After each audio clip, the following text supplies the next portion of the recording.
Uang itu semua yang kumiliki. Tapi hidupmu jauh lebih berharga daripada laparku malam ini.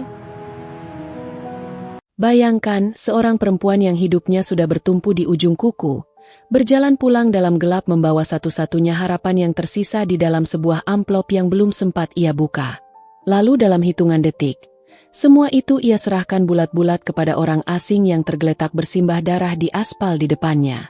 Ia tidak kaya. Ia tidak punya siapa-siapa. Tapi ia memilih.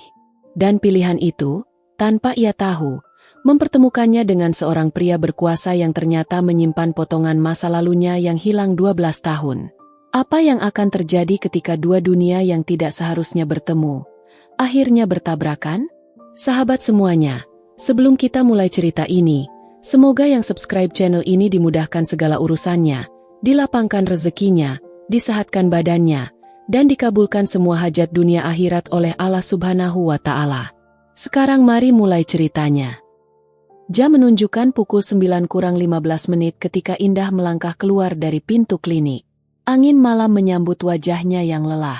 Ia menarik napas panjang, merasakan udara dingin mengisi paru-parunya, lalu mengembuskannya perlahan.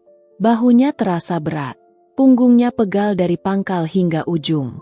Tapi tidak ada yang boleh ia keluhkan. Setidaknya bukan malam ini. Malam ini istimewa. Ia menunduk sebentar, memandang amplop coklat yang terselip di saku depan tasnya. Amplop itu belum ia buka sejak diserahkan oleh bagian keuangan siang tadi. Ia sengaja menunggu. Entah kenapa, membuka amplop gaji di tempat kerja selalu terasa sedih baginya. Seperti mengingatkan semua orang bahwa ia butuh, bahwa hidupnya bergantung pada lembar-lembar itu. Lebih baik dibuka di jalan, sendirian, tanpa ada yang melihat ekspresi wajahnya. Indah mulai berjalan. Langkahnya pelan, seperti biasa. Ia tidak punya ongkos untuk naik angkot malam ini. Sudah ia hitung sejak pagi. Jarak dari klinik ke kos-kosannya sekitar 2 kilometer lebih. Tidak terlalu jauh jika badan sehat. Tapi setelah 7 jam mengepel, membersihkan wastafel, membuang sampah medis, dan menyeka meja pemeriksaan yang entah sudah disentuh berapa ratus tangan, 2 kilometer terasa seperti 20. Ia tetap jalan. Di kiri kanannya, toko-toko mulai menutup rolling door. Warung nasi yang tadi ramai sudah mematikan lampunya. Jalanan yang siang tadi penuh motor dan klakson, kini hanya disisakan oleh 1-2 kendaraan yang lewat tergesa-gesa. Indah menikmati sepinya. Di antara semua bagian dalam hidupnya yang berantakan, justru jalan pulang malam inilah satu-satunya waktu di mana ia merasa bebas. Tidak ada yang menunggu di kos. Tidak ada suara televisi. Tidak ada suami yang dulu selalu menyalakan kipas angin lebih dulu sebelum ia sampai. Sudah 2 tahun. Indah mengusap sudut matanya cepat, lalu menatap lurus ke depan.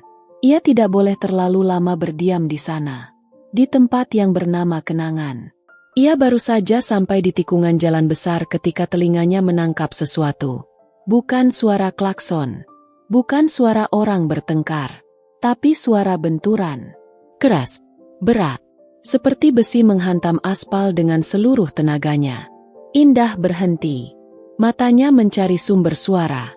Dan di bawah cahaya lampu jalan yang remang-remang, sekitar 20 meter di depannya, ia melihat sebuah motor tergeletak miring di tengah jalan. Roda belakangnya masih berputar pelan. Ada jejak oli atau cairan gelap yang mulai melebar di aspal. Dan di sampingnya, seorang pria tergeletak tak bergerak. Helmnya terlepas dan menggelinding ke pinggir trotoar. Indah tidak langsung berlari. Kakinya kaku selama 2 detik penuh. Ia melihat ke kiri, ke kanan. Tidak ada orang lain. Sebuah mobil melintas dari arah berlawanan, melambat sebentar, lalu justru mempercepat dan pergi. Dadanya sesak melihat itu. Ia berlari. Begitu sampai, lutut Indah langsung menyentuh aspal. Pria itu wajahnya menghadap ke atas. Usianya tidak jauh berbeda darinya. Ada luka di pelipisnya yang mengalirkan darah cukup deras, membasahi kerah bajunya yang berwarna putih. Napasnya masih ada, terdengar berat dan tidak beraturan, tapi ada. Mas, dengar saya. Tidak ada respons. Mas, tolong buka mata. Tidak ada gerakan. Indah berdiri. Ia melambaikan tangan ke arah kendaraan yang lewat. Satu motor memperlambat laju, tapi pengemudinya menggeleng dan berlalu. Indah menelan ludah. Ia merogoh ponselnya, menghubungi nomor darurat, lalu berlari ke pinggir jalan mencari angkot atau kendaraan apapun yang bisa ia hentikan. 10 menit terasa seperti 1 jam. Akhirnya sebuah angkot berhenti. Supirnya seorang bapak tua yang mau membantu mengangkat si pria ke dalam. Mereka melaju ke rumah sakit terdekat. Indah duduk di samping pria itu sepanjang jalan. Satu tangannya menekan kain dari tasnya ke luka di pelipis pria itu. Satu tangan lagi menggenggam amplop coklat yang masih belum ia buka. Di pintu instalasi gawat darurat, seorang perawat menyambut mereka dengan berangkar. Tapi sebelum mereka sempat masuk, seorang petugas administrasi menghampiri Indah. "Maaf, Bu, ada keluarga pasien?" "Tidak ada. Saya yang menemukan dia. Kalau begitu perlu ada jaminan dulu sebelum tindakan bisa dilakukan." Indah memandang pria itu yang sudah mulai dipindahkan ke brankar. Wajahnya pucat, napasnya makin berat. Tangannya meremas amplop coklat itu. Ia belum membukanya. Ia bahkan belum tahu berapa isinya.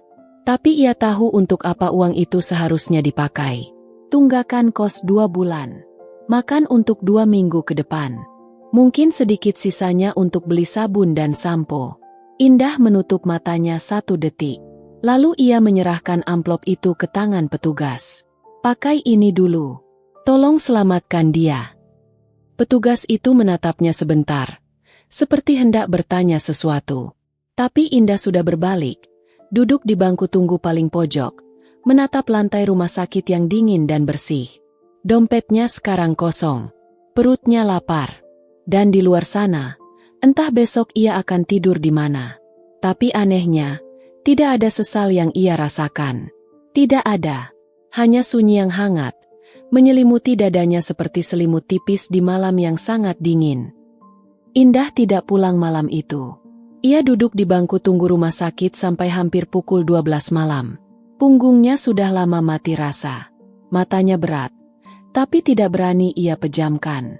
Entah kenapa, ia merasa perlu menemani.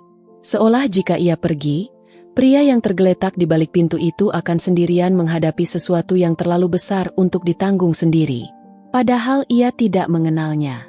Padahal mereka bahkan belum sempat bertukar kata. Seorang perawat muda menghampirinya sekitar pukul 11. Wajahnya ramah tapi lelah. Ia duduk sebentar di samping Indah dan berkata pelan bahwa pasien sudah dalam penanganan. Kondisinya kritis tapi stabil, dan operasi kecil sudah dilakukan untuk menghentikan pendarahan di bagian kepala. "Ibu yang menanggung biayanya?" tanya perawat itu. Indah mengangguk pelan. "Boleh saya tahu hubungan ibu dengan pasien?" Indah diam sebentar. "Tidak ada hubungan. Saya hanya yang kebetulan ada di sana." Perawat itu memandangnya dengan ekspresi yang sulit dibaca. Bukan kasihan, lebih seperti kagum yang ditahan. Ia mengangguk, mencatat sesuatu di lembar kertasnya, lalu berdiri. "Kalau begitu ibu boleh pulang. Kami yang akan jaga." "Tidak apa-apa. Saya tunggu sebentar lagi." Perawat itu tidak memaksa. Ia berlalu dengan langkah cepat ke balik pintu yang sama tempat brankar tadi masuk. Indah kembali menatap lantai. Pikirannya tidak bisa diam. Bukan karena ia menyesal menyerahkan amplop itu. Justru bukan itu yang mengganggunya. Yang mengganggunya adalah hal-hal kecil yang mulai berbaris rapi di kepalanya satu persatu. Besok pagi, ibu kos pasti akan mengetuk pintunya. Sudah 2 bulan Indah menunda. Bulan pertama ia bilang minggu depan. Bulan kedua ia bilang akhir bulan. Dan sekarang amplop itu sudah ada di tangan petugas administrasi rumah sakit yang bahkan tidak tahu namanya. Indah menghitung dalam kepala. Gajinya sebagai petugas kebersihan di klinik tidak besar. Cukup untuk makan dan ongkos. Sisanya selalu habis untuk keperluan yang tidak pernah ia rencanakan. Bulan lalu ada biaya periksa gigi yang tidak bisa ditunda. 2 bulan lalu sepatunya putus dan ia harus beli yang baru karena aturan klinik mewajibkan sepatu tertutup. Selalu ada saja lubang kecil yang membuat tabungannya bocor sebelum sempat risi. Malam ini lubang itu lebih besar dari biasanya. Ia menarik napas panjang, lalu menatap ponselnya. Baterai tersisa 12%. Tidak ada pesan masuk. Tidak ada yang tahu ia masih di sini. Tidak ada yang akan khawatir jika ia tidak sampai di kos malam ini. Itu yang paling sunyi dari hidupnya. Bukan kemiskinannya. Bukan lelahnya. Tapi ketiadaan seseorang yang akan bertanya, "Kamu baik-baik saja?" Suaminya pernah jadi orang itu. Arif namanya. Orangnya tidak banyak bicara, tapi selalu menyalakan lampu teras sebelum Indah pulang. Selalu. Bahkan di malam-malam terakhirnya ketika tubuhnya sudah lemah dan napasnya sudah pendek, ia masih meminta bantuan tetangga sebelah untuk menekan saklar itu. Lampu teras itu mati sudah 2 tahun. Dan Indah masih sering lupa bahwa tidak ada lagi yang menyalakannya. Pukul 12 kurang 10, Indah akhirnya berdiri. Kakinya kesemutan hebat. Ia meregangkan punggungnya perlahan, lalu berjalan ke meja perawat untuk menitipkan nama dan nomor ponselnya, meminta agar dihubungi jika ada perkembangan dari kondisi pasien. Perawat yang bertugas mencatat semuanya dengan teliti. Ia bahkan sempat bertanya nama lengkap Indah dan alamat tinggalnya. Indah menjawab semuanya singkat. Ketika hendak berbalik pergi, perawat itu memanggilnya sekali lagi. "Bu Indah, uang yang tadi diserahkan masih ada sisa. Boleh kami simpan dulu sebagai deposit untuk biaya lanjutan? Atau ibu mau ambil sisanya sekarang?" Indah menghentikan langkahnya. Ia tidak menyangka ada sisa. Ia menyerahkan amplop itu tanpa sempat menghitung. Tanpa sempat tahu berapa. Sekarang ternyata masih ada lebihnya. Dan perawat itu menawarinya untuk mengambil kembali. Ia berdiri diam cukup lama di sana. Lalu berkata pelan, "Simpan saja. Untuk biaya selanjutnya kalau masih kurang." Perawat itu mengangguk.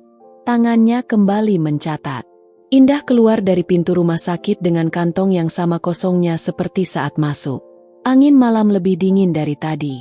Ia menatap jalanan di depannya, mencari angkot atau kendaraan umum yang masih beroperasi. Tidak ada. Jam sudah lewat tengah malam. Ia mulai berjalan kaki. 2 kilometer lebih dalam kegelapan. Kakinya yang tadi sudah pegal kini benar-benar protes di setiap langkah. Tapi Indah tidak berhenti. Ia terlalu terbiasa untuk terus melangkah meski tidak ada yang menunggunya di ujung jalan. Setengah perjalanan, hujan turun. Rintik-rintik kecil yang dalam beberapa menit berubah menjadi deras. Tidak ada tempat berteduh. Tidak ada jas hujan. Indah hanya mempercepat langkahnya, membiarkan air mengguyur rambutnya, membasahi seragamnya yang sudah lusuh sejak siang. Ia tidak menangis. Anehnya, ia tidak menangis. Padahal semua alasan untuk menangis ada di sana.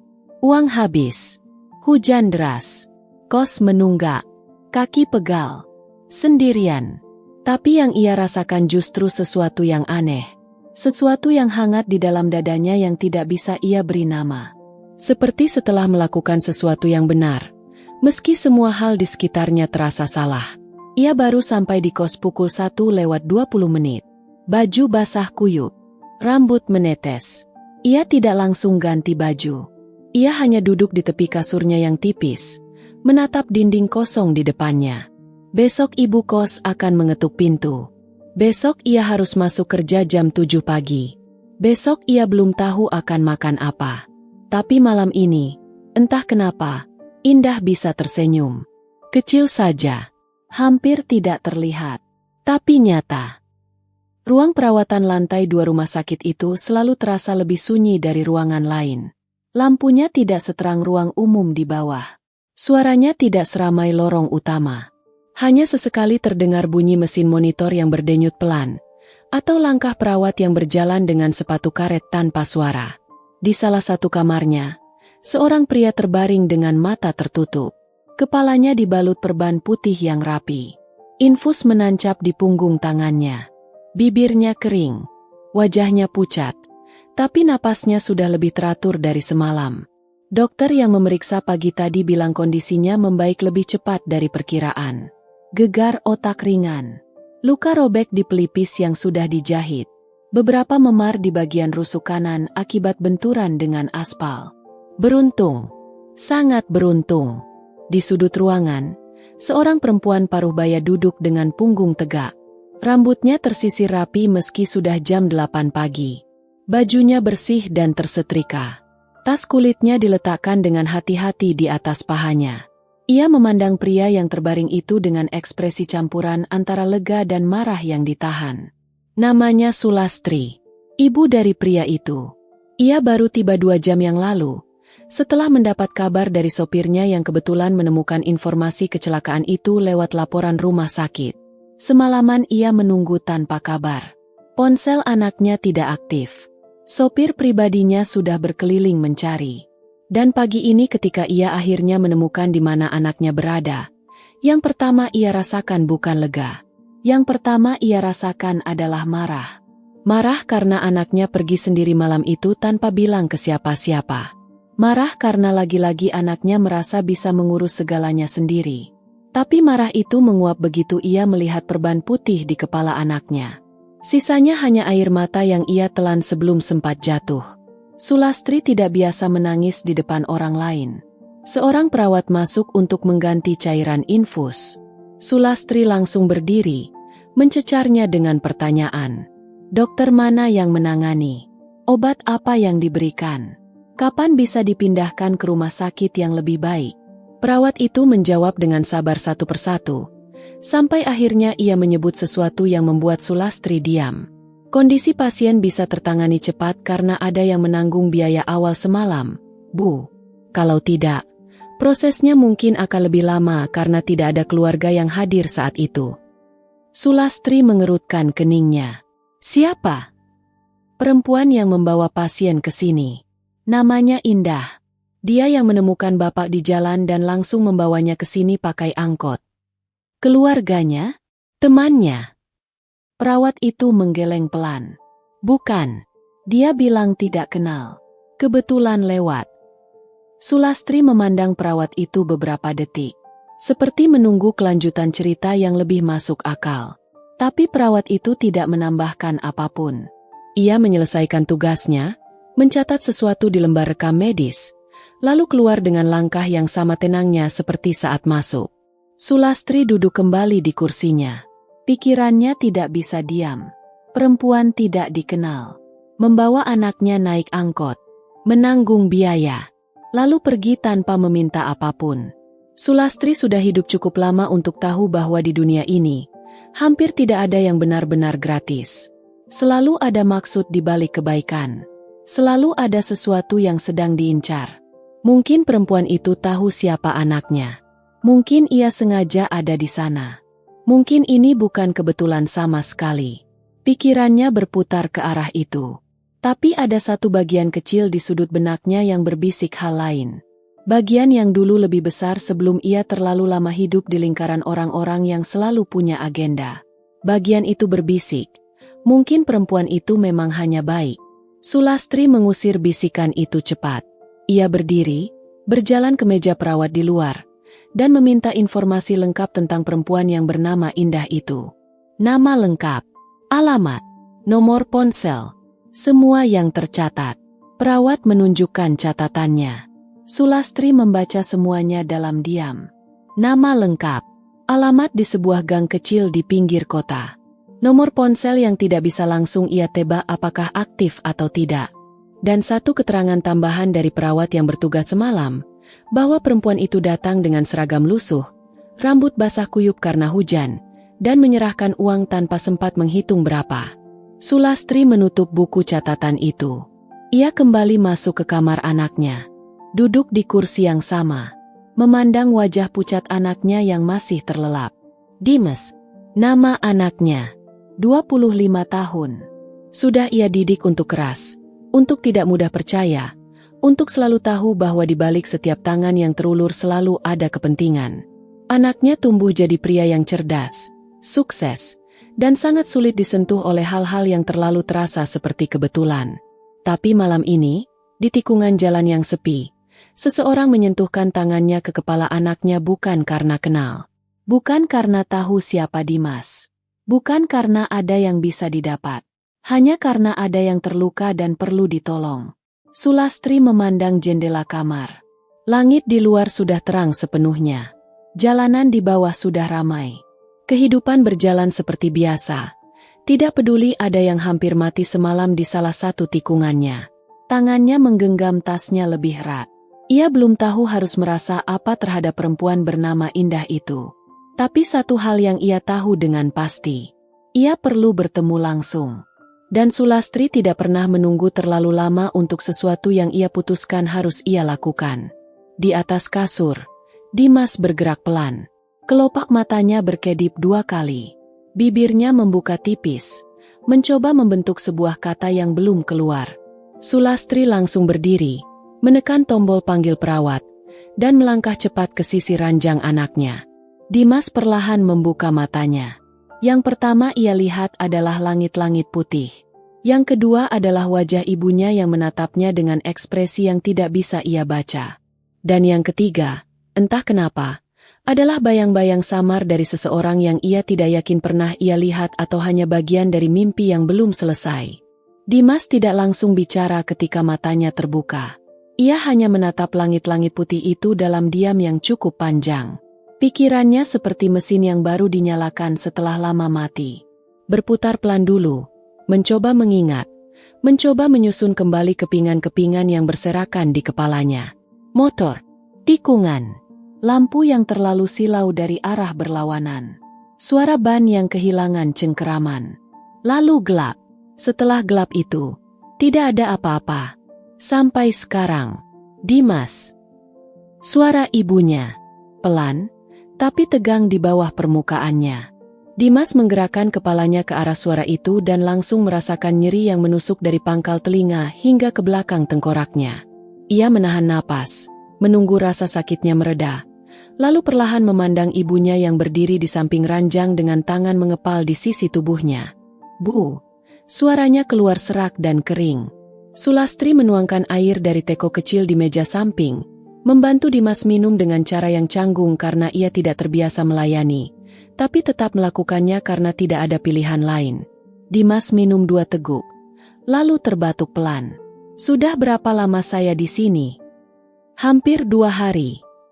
Dimas menutup matanya sebentar. 2 hari. Berarti ada pertemuan yang terlewat. Ada laporan yang belum ia tanda tangani. Ada telepon yang tidak terjawab. Otaknya langsung bergerak ke arah itu dan Sulastri seperti bisa membacanya. Kantor sudah diurus. Jangan pikirkan itu dulu. Dimas membuka matanya lagi. Ia menatap ibunya. "Siapa yang mengurus?" "Pak Hendra. Saya yang minta." Pak Hendra adalah wakil direkturnya. Orang yang paling ia percaya setelah dirinya sendiri. Dimas mengangguk kecil, lalu merasakan nyeri itu lagi. Ia memilih diam dan tidak bergerak terlalu banyak. Beberapa menit berlalu dengan sunyi. Dokter masuk, memeriksa, menjelaskan kondisi dengan istilah-istilah yang Sulastri catat dengan seksama di ponselnya sementara Dimas hanya mendengarkan dengan mata setengah terpejam. Setelah dokter keluar, sunyi itu kembali. Lalu Dimas bertanya sesuatu yang dari tadi sebenarnya sudah ingin ia tanyakan. "Siapa yang membawa saya ke sini?" Sulastri tidak langsung menjawab. Ia meletakkan ponselnya di meja, duduk di kursi di samping ranjang, dan menyilangkan tangannya di depan dada. Postur tubuh yang Dimas kenal betul. Postur ibunya ketika sedang menyaring informasi sebelum memutuskan mana yang perlu disampaikan dan mana yang tidak. Seorang perempuan. Namanya Indah. Dia yang menemukan kamu di jalan. Dimas menunggu kelanjutannya. "Bukan siapa-siapa. Kebetulan lewat," kata perawatnya. "Dia yang bayar biaya awalnya." Sulastri mengangguk 1 kali. "Enggak." Dimas menatap infus di punggung tangannya. Ada sesuatu yang bergerak di dadanya. Bukan hanya rasa terima kasih yang biasa. Lebih dari itu. Sesuatu yang lebih berat dan lebih hangat sekaligus. Seseorang yang tidak mengenalnya, di jalan yang sepi, di malam yang tidak ada orang lain berhenti, memilih untuk tidak berlalu. "Saya mau ketemu dia. Nanti kalau sudah sehat." "Sekarang, Bu." "Kamu baru siuman 2 jam yang lalu, Dimas." "Saya tahu." Ia menggeser posisinya sedikit di atas ranjang meski nyeri itu protes keras. Tapi saya perlu ketemu. Ada uang yang harus diganti.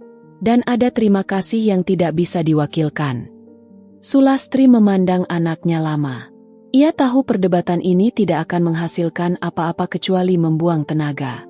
Anaknya sudah seperti ini sejak kecil. Keras, tidak bisa diminta menunggu untuk sesuatu yang sudah ia putuskan. Saya sudah catat nomornya. Nanti saya hubungi. Dimas mengangguk. Ia menerima itu untuk sementara. 3 hari berikutnya berjalan lambat. Dimas bukan pasien yang mudah. Ia meminta laptopnya dibawa ke rumah sakit di hari kedua. Ia mulai mengikuti rapat lewat panggilan video di hari ketiga meski dokter sudah bilang matanya perlu istirahat dari layar. Sulastri berdebat dengannya 2 kali soal itu dan kalah 2 kali. Yang tidak kalah adalah permintaannya untuk bertemu Indah. Setiap hari ia menanyakannya. Sudah dihubungi belum? Sudah ada kabar belum? Sulastri yang sebenarnya sudah menghubungi sejak hari pertama hanya menjawab singkat bahwa perempuan itu bekerja dan tidak mudah dihubungi. Yang sebenarnya terjadi adalah Indah mengangkat telepon, mendengar bahwa yang menghubunginya adalah keluarga pasien, dan dengan sopan tapi tegas berkata bahwa tidak perlu bertemu dan tidak perlu ada penggantian apapun. Sulastri menyimpan percakapan itu untuk dirinya sendiri. Tapi di hari keempat, Dimas sudah cukup pulih untuk duduk tegak tanpa pusing yang berarti. Dan di hari itu, tanpa memberitahu ibunya, ia meminta salah satu staf rumah sakit untuk menunjukkan catatan administrasi lengkap tentang malam kecelakaannya. Catatan itu ada nama, alamat, tempat kerja, klinik sehat abadi, petugas kebersihan. Dimas membaca itu 2 kali. Lalu ia letakkan kertas itu di atas meja dan menatap jendela kamarnya yang menghadap ke langit sore yang mulai kemerahan. Petugas kebersihan yang menyerahkan uang tanpa menghitung, yang tidak mau dihubungi balik, yang bilang tidak perlu ada penggantian. Ada sesuatu yang mengganjal di pikirannya. Bukan curiga, justru sebaliknya. Sesuatu yang terasa terlalu murni untuk ia diamkan begitu saja. Hari kelima, dokter mengizinkan Dimas pulang dengan syarat istirahat penuh di rumah selama 1 minggu. Sulastri mengurus semua administrasi keluar dengan cepat dan terorganisir seperti biasanya. Mobil sudah menunggu di bawah.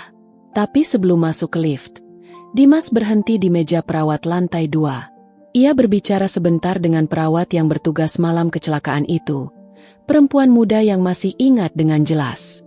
Waktu dia pergi malam itu, kata Dimas pelan. Bagaimana kondisinya? Perawat itu berpikir sebentar. Bajunya basah kuyup. Pak, hujan deras malam itu. Dan sepertinya dia jalan kaki. Tidak naik kendaraan apapun waktu keluar. Dimas tidak berkata apa-apa. Ia masuk ke lift. Pintunya menutup. Dan di dalam lift yang sempit itu, untuk pertama kali sejak ia siuman, Dimas merasakan sesuatu yang menghantam dadanya jauh lebih keras dari benturan aspal 5 hari lalu. Rumah Dimas bukan rumah yang hangat. Besar. Ya, megah. Tentu saja. Dinding-dindingnya tinggi dan catnya selalu baru karena Sulastri tidak pernah membiarkan satupun bagian rumahnya terlihat kusam. Ada kolam renang di belakang yang jarang dipakai. Ada ruang makan dengan meja panjang yang hanya terisi penuh ketika ada tamu penting. Ada ruang keluarga dengan sofa mahal yang lebih sering jadi tempat Sulastri membaca laporan keuangan daripada tempat mereka duduk bersama. Dimas tumbuh di rumah ini dan belajar satu hal sejak kecil. Besar tidak selalu berarti ramai. Megah tidak selalu berarti nyaman. Ia berbaring di kamarnya yang ada di lantai 2, memandang langit-langit yang lebih tinggi dari kamar rumah sakit. Kepalanya sudah tidak sepusing kemarin, tapi dokter mewajibkan ia berbaring minimal 8 jam sehari selama seminggu ke depan. Laptopnya sudah disita sementara oleh Sulastri yang menyimpannya di luar kamar dengan alasan pemulihan. Ponselnya ada, tapi separuh tenaganya habis untuk membalas pesan dari staf kantor yang terus bertanya ini itu seolah perusahaan akan runtuh tanpa kehadirannya selama 7 hari. Di sela semua itu, pikirannya selalu kembali ke satu titik yang sama. Perempuan bernama Indah. Klinik sehat abadi. Petugas kebersihan. Baju basah kuyup. Jalan kaki dalam hujan.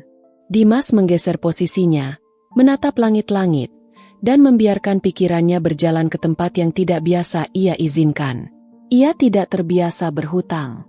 Bukan dalam arti finansial, meski itu juga benar. Tapi lebih dalam dari itu. Ia tidak terbiasa berada di posisi di mana seseorang sudah melakukan sesuatu untuknya dan ia belum bisa membalasnya. Perasaan itu mengganjal seperti kerikil di dalam sepatu. Kecil, tapi tidak bisa diabaikan di setiap langkah. Ia harus bertemu perempuan itu. Di hari ketiga istirahat di rumah, Dimas akhirnya mengambil tindakan sendiri.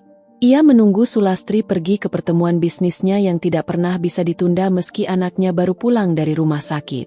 Begitu suara mobil ibunya menghilang dari gerbang, ia bangkit, mandi, berpakaian dengan gerakan hati-hati agar kepalanya tidak berdenyut terlalu keras, lalu meminta sopir yang bertugas hari itu untuk mengantarnya. "Kemana, Pak Dimas?" "Klinik Sehat Abadi." Sopirnya tidak bertanya lebih lanjut. Ia sudah cukup lama bekerja untuk keluarga ini untuk tahu bahwa pertanyaan tambahan jarang disambut baik. Perjalanan memakan waktu 20 menit. Klinik itu terletak di jalan yang tidak terlalu besar, diapit oleh apotek di sebelah kiri dan warung makan di sebelah kanan. Bangunannya bersih tapi sederhana. Cat putihnya masih cukup baru. Ada beberapa pasien duduk di bangku tunggu yang terlihat dari balik kaca depan. Dimas turun dari mobil. Ia masuk dan langsung disambut oleh resepsionis yang refleks merapikan duduknya begitu melihat pria dengan penampilan rapi itu melangkah ke dalam. Dimas menyebutkan namanya dan mengatakan bahwa ia ingin bertemu dengan staf kebersihan bernama Indah. Resepsionis itu bertukar pandang sebentar dengan rekannya lalu mengangguk dan mempersilakan Dimas menunggu. 5 menit berlalu. Lalu pintu samping terbuka. Dan perempuan itu keluar. Ia mengenakan seragam biru muda yang sudah sedikit pudar warnanya. Rambutnya diikat ke belakang dengan karet yang sederhana. Tangannya masih memegang kain lap yang tadi ia gunakan sebelum dipanggil resepsionis. Matanya sedikit bingung ketika melangkah ke area tunggu, mencari-cari siapa yang memanggilnya. Lalu pandangannya bertemu dengan Dimas. Dan keduanya membeku di tempat masing-masing. Bagi Dimas, yang terjadi bukan sekadar pengenalan. Bukan sekadar, "Oh ini orangnya." Yang terjadi adalah sesuatu yang jauh lebih dalam. Seperti ada lapisan di dalam dadanya yang tiba-tiba terbuka. Lapisan yang selama bertahun-tahun sudah ia paksa tutup rapat, karena tidak ada gunanya membiarkannya terbuka. Wajah itu. Ia kenal wajah itu.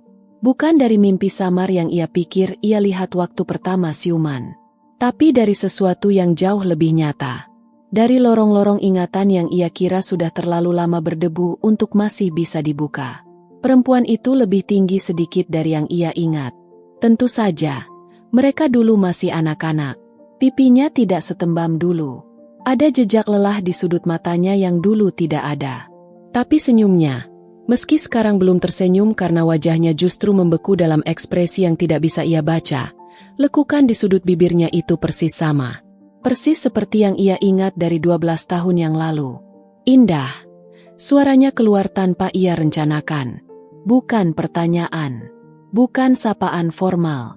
Hanya nama itu, meluncur begitu saja seperti sesuatu yang sudah terlalu lama tertahan di ujung lidah. Perempuan itu semakin membeku. Matanya sedikit melebar. "Dimas?" Suaranya nyaris tidak terdengar.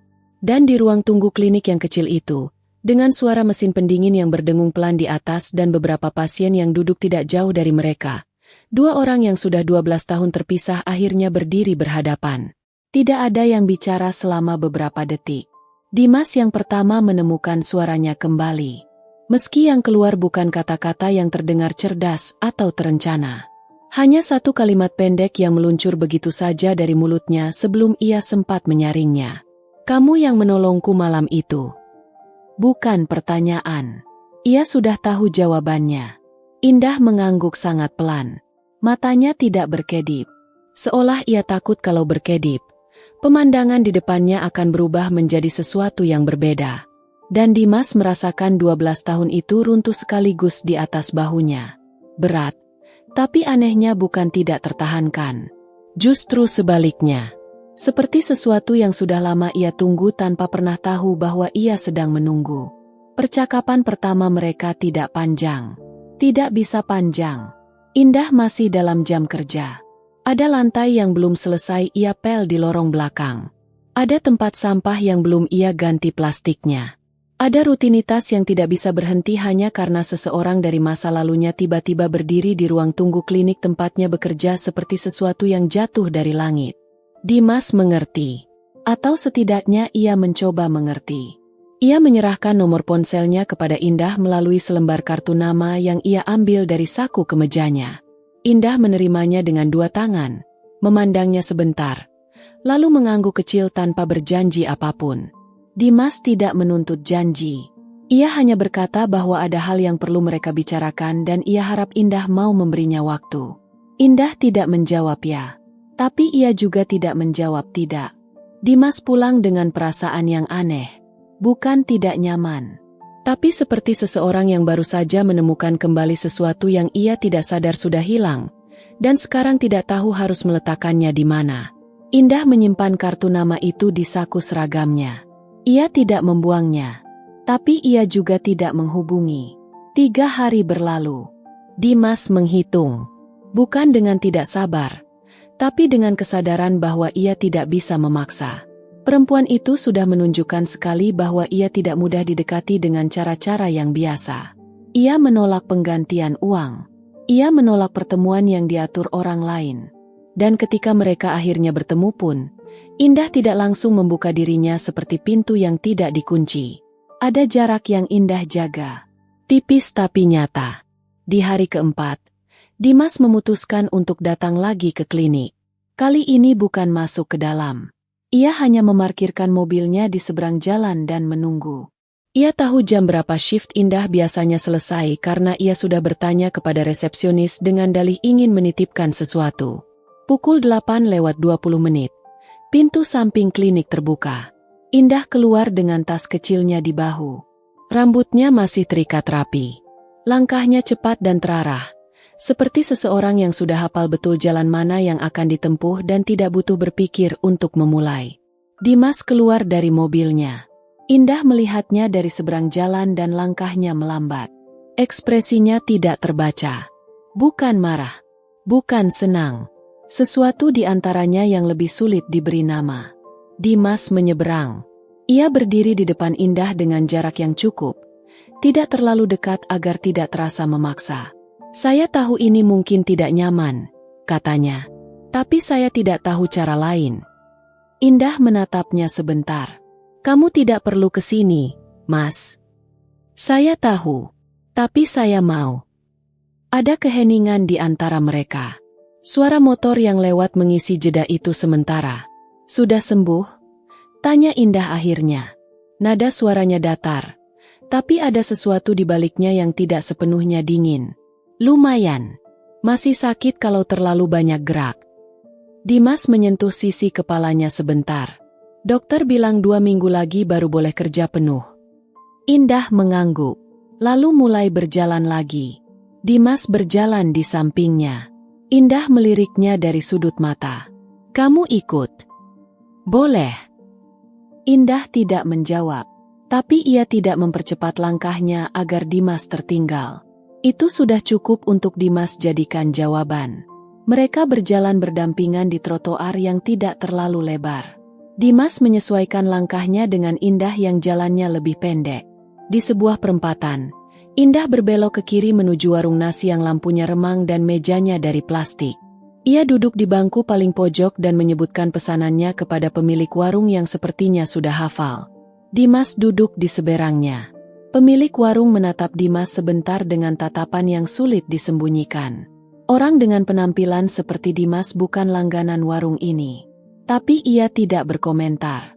Ia hanya bertanya apa yang Dimas mau pesan dan Dimas memesan hal yang sama dengan Indah. Makanan datang. Mereka makan. Dan di selama makan itu, perlahan, percakapan mulai mengalir. Bukan tentang malam kecelakaan. Bukan tentang uang. Dimas yang memulai, dengan cerita kecil tentang rumah lama mereka. Rumah di perumahan Cempaka yang pagarnya selalu bunyi kalau dibuka terlalu cepat. Pohon mangga di depan rumah Indah yang buahnya tidak pernah manis tapi mereka tetap petik setiap musim. Indah menghentikan gerakannya sebentar ketika mendengar itu. Lalu tersenyum tipis. Kecil sekali, hampir tidak terlihat. Tapi Dimas melihatnya. "Kamu masih ingat pohon itu?" kata Indah pelan. "Kamu yang ngajak saya manjat waktu kelas 4. Saya yang jatuh, kamu yang ketawa." Indah menunduk. Ada senyum yang ia sembunyikan ke arah piringnya. "Kamu yang lebay. Jatuhnya tidak tinggi. Lutut saya berdarah sedikit." Dan tawa kecil itu akhirnya lepas juga dari Indah. Pelan. Seperti sesuatu yang lama tertahan di dalam ruangan sempit dan akhirnya menemukan celah untuk keluar. Dimas memandangnya. Ada sesuatu yang baru ia sadari malam itu. Di warung dengan lampu remang dan kursi plastik dan nasi yang sudah hampir habis di piring. Bahwa 12 tahun itu memang lama. Bahwa banyak yang sudah berubah di antara mereka berdua. Tapi ada hal-hal tertentu yang tidak berubah. Yang masih bisa ia kenali meski sudah sekian lama terkubur di bawah lapisan waktu. Cara Indah menunduk ketika menahan senyum. Cara suaranya turun sedikit lebih pelan ketika bicara tentang sesuatu yang ia sayang. Cara matanya diam-diam mengamati sekelilingnya sebelum ia memutuskan merasa aman. Dimas memesan 2 gelas teh hangat tanpa ditanya. Indah tidak protes. Dan malam itu, untuk pertama kali setelah 12 tahun, ada percakapan yang tidak perlu terburu-buru diselesaikan. Ada ruang yang tidak terasa perlu diisi dengan hal-hal penting. Hanya 2 orang lama yang duduk berdampingan, menemukan kembali jarak yang lebih pendek dari yang mereka kira.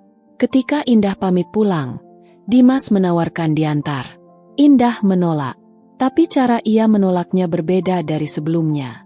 Kali ini ada maaf kecil di ujung penolakannya. Seperti seseorang yang tidak mau merepotkan, bukan seseorang yang tidak mau ditemani. Dan perbedaan itu, sekecil apapun, tidak luput dari perhatian Dimas.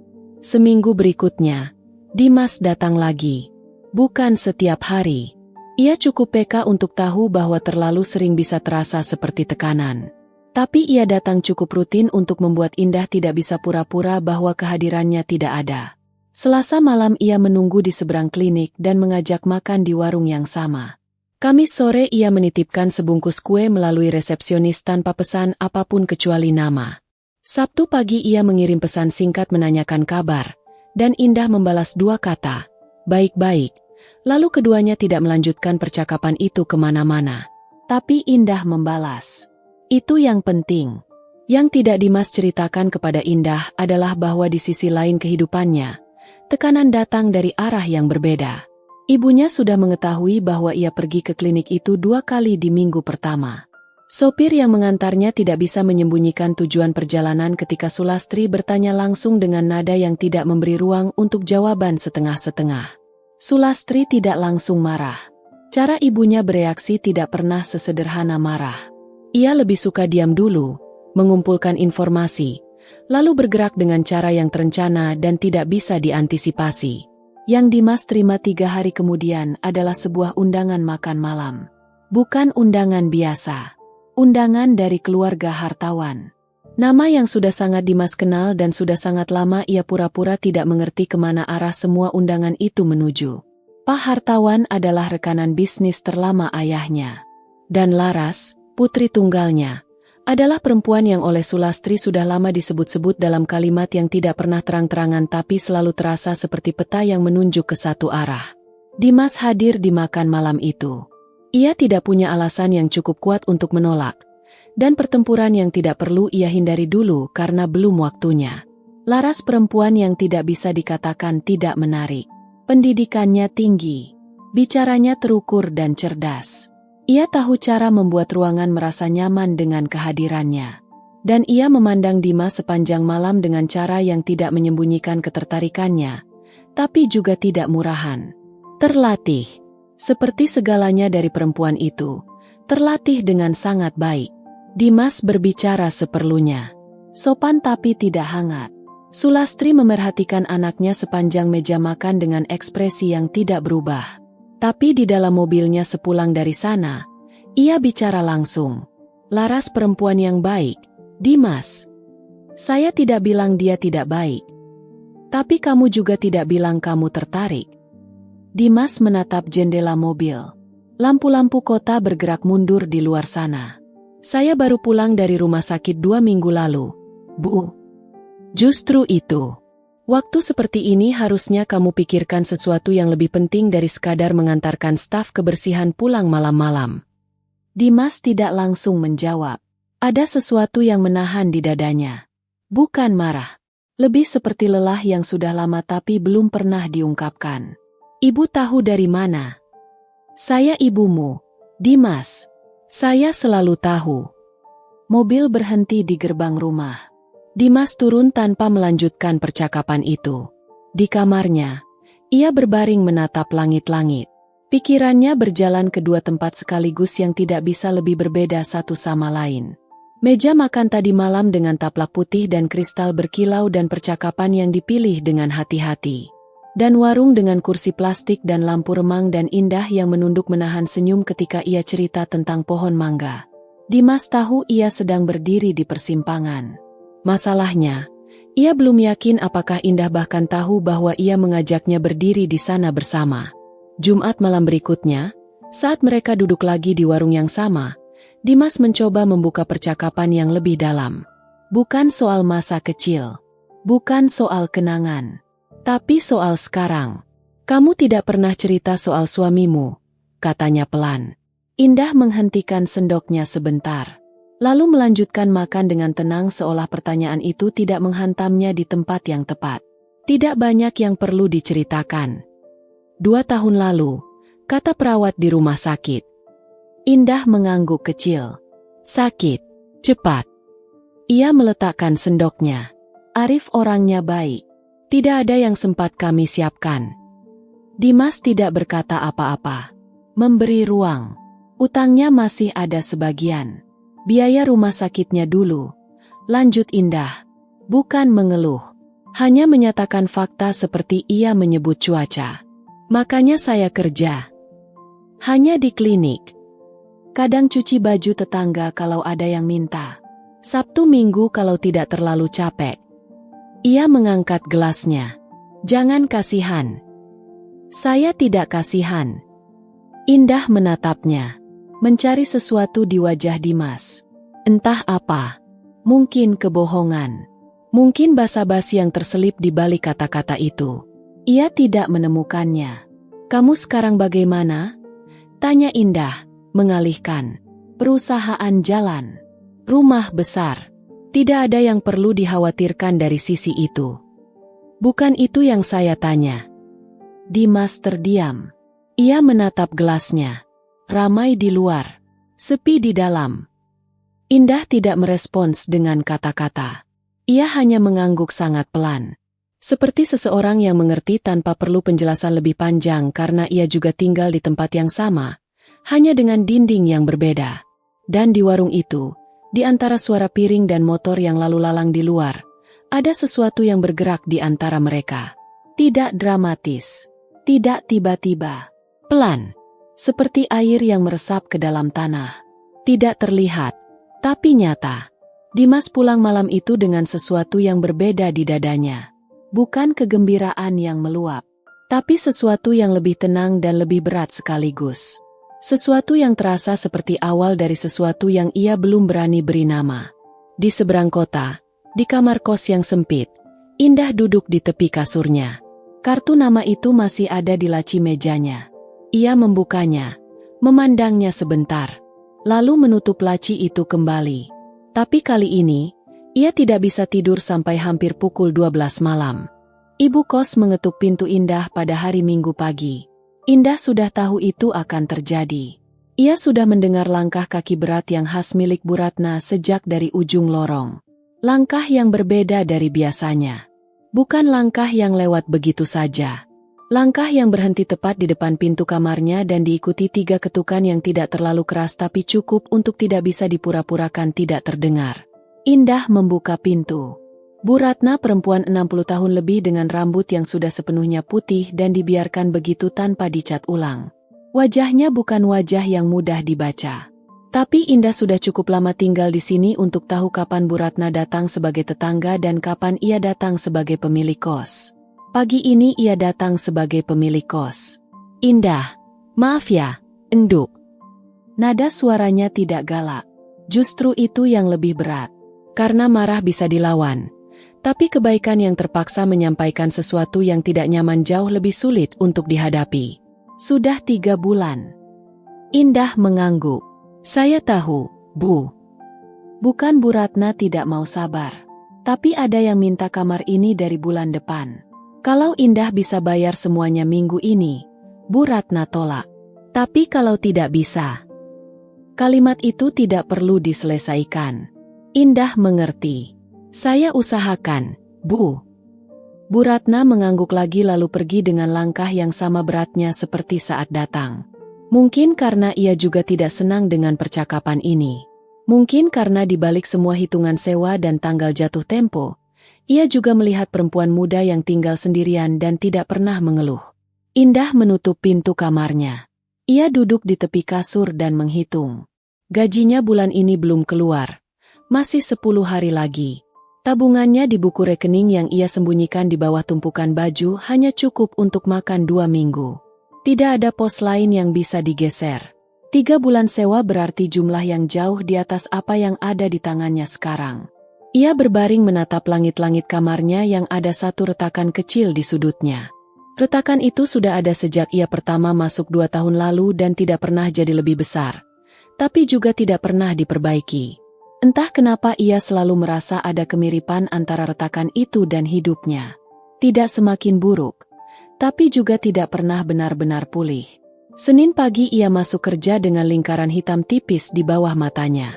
Rekan kerjanya, seorang perempuan bernama Yanti yang bertugas di bagian administrasi, melihatnya dengan ekspresi yang ingin bertanya tapi tidak jadi. Yanti bukan orang yang suka mencampuri, tapi ia juga bukan orang yang bisa menyembunyikan kekhawatirannya dengan baik. "Kamu baik-baik saja?"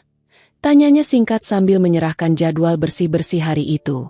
"Baik," jawab Indah sama singkatnya. Yanti tidak bertanya lagi. Tapi ia menaruh sebungkus roti di meja samping Indah siang harinya tanpa berkata apa-apa. Indah memandang bungkusan itu lama sebelum mengambilnya. Kebaikan kecil selalu menjadi yang paling sulit ia terima tanpa dadanya sesak. Sore itu, ketika Indah sedang mengepel lorong belakang dekat ruang penyimpanan, resepsionis memanggilnya.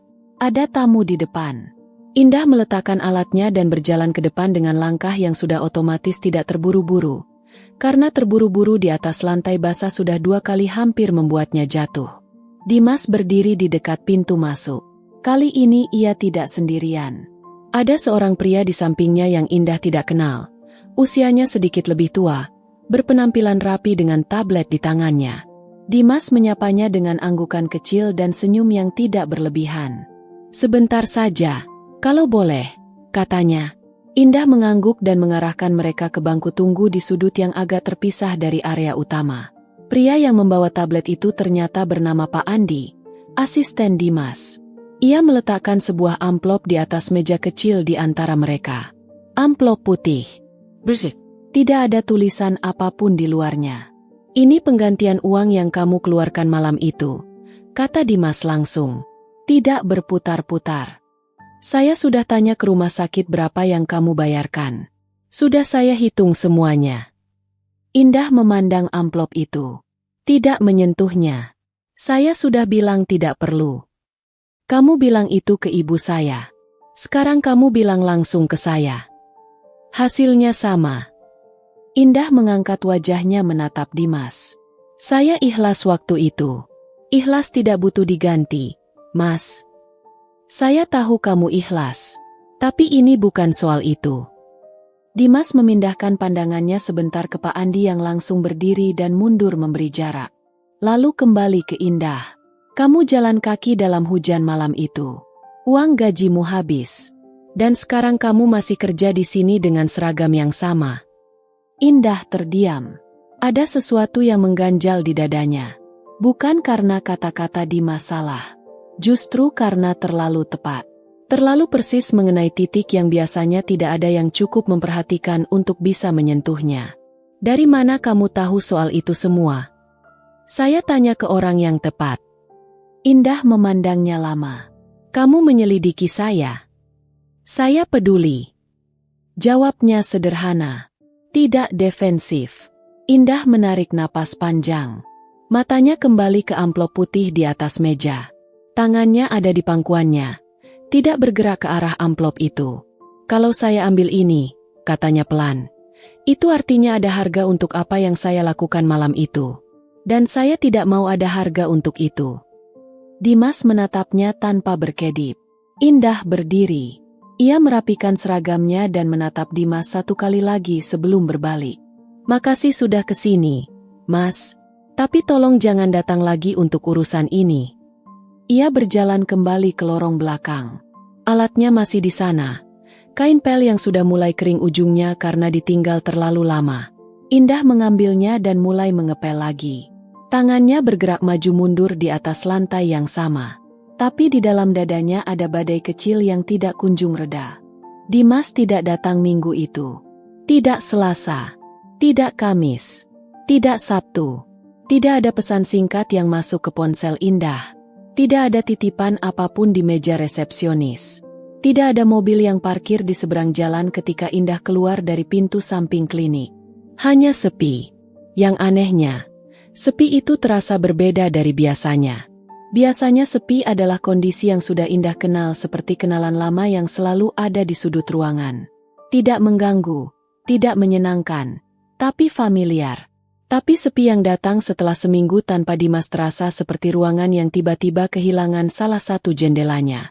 Udaranya sama, luasnya sama, tapi entah kenapa terasa lebih pengap dari sebelumnya. Indah tidak mengakui itu kepada siapapun. Bahkan kepada dirinya sendiri, ia hanya mengakuinya setengah-setengah. Kamis malam ia duduk di tepi kasurnya dengan selembar kertas dan bolpoin yang tintanya sudah mulai tipis. Ia tidak langsung menulis. Hanya memandang kertas kosong itu lama sambil mendengarkan suara kipas angin yang berputar di atas kepalanya. Lalu ia mulai menulis. Bukan kepada Dimas. Ia tidak menulis kepada siapapun yang nyata. Ia menulis kepada sesuatu yang abstrak. Kepada kebiasaan lama yang dulu ia lakukan ketika masih sekolah menengah.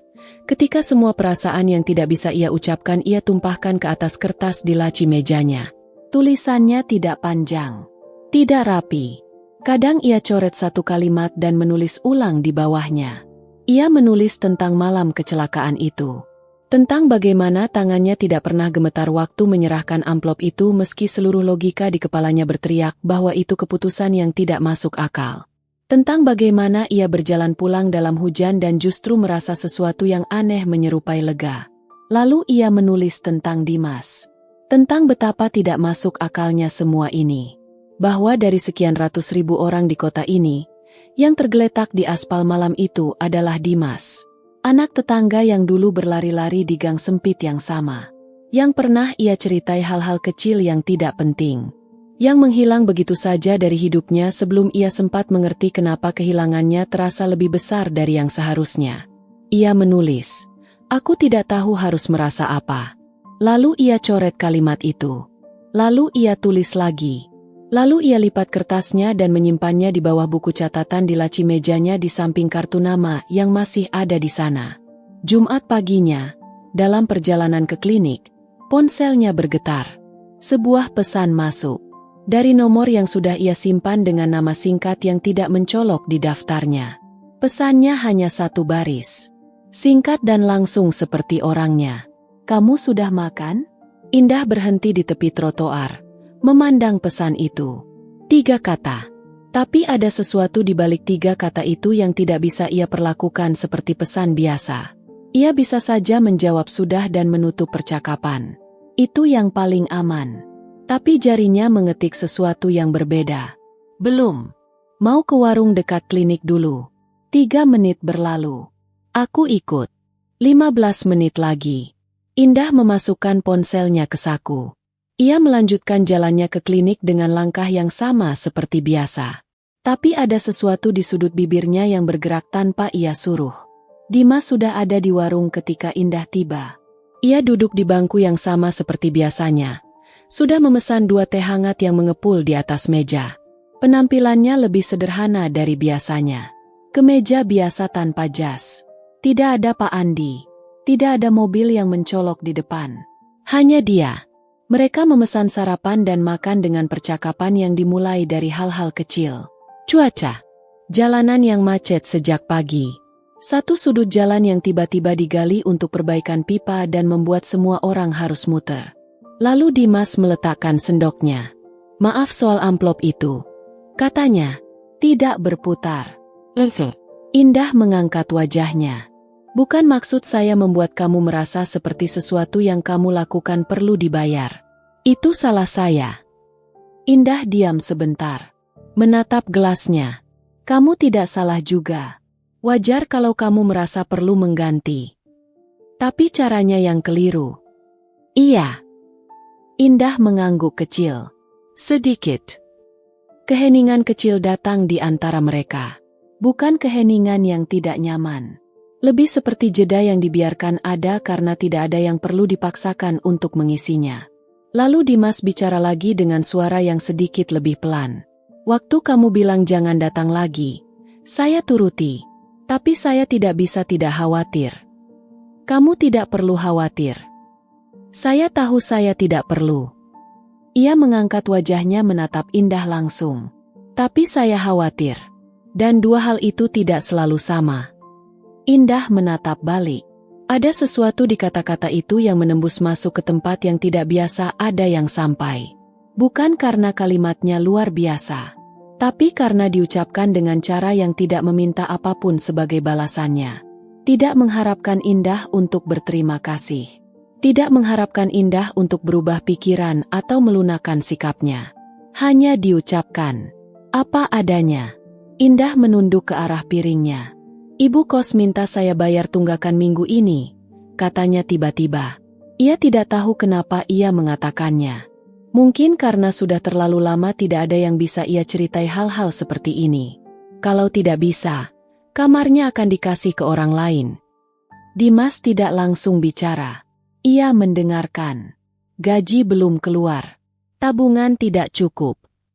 Indah mengangkat bahunya kecil. Saya tidak tahu. Nanti juga ada jalan. Boleh saya bantu?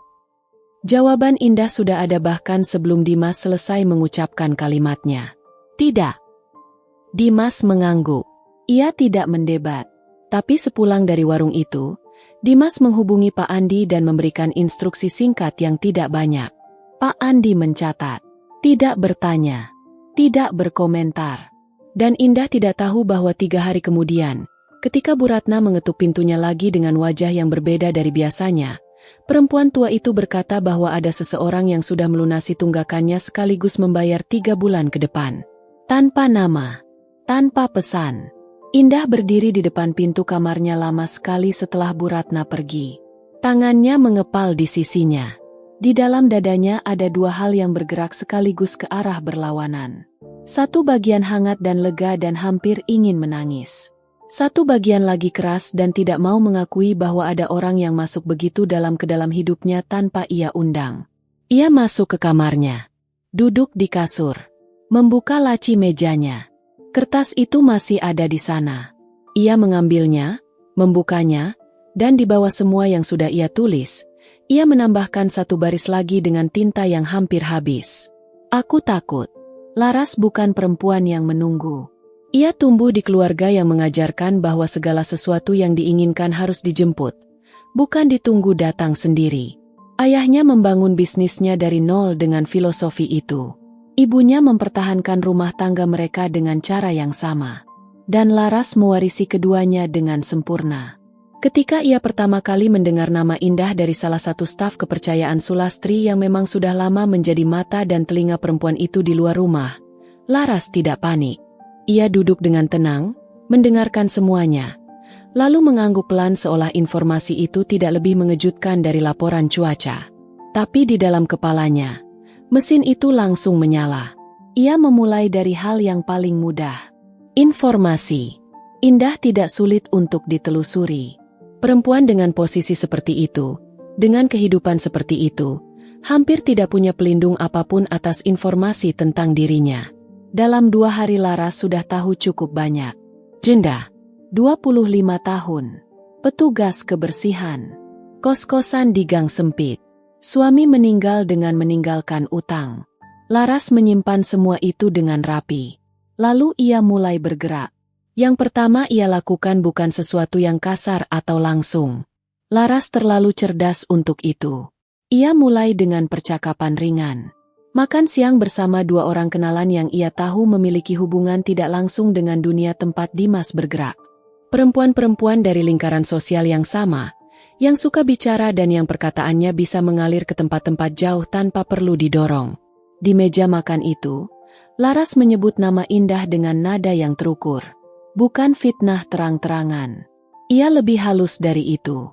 Ia hanya mengangkat alis sedikit dan berkata dengan nada yang terdengar seperti kekhawatiran tulus.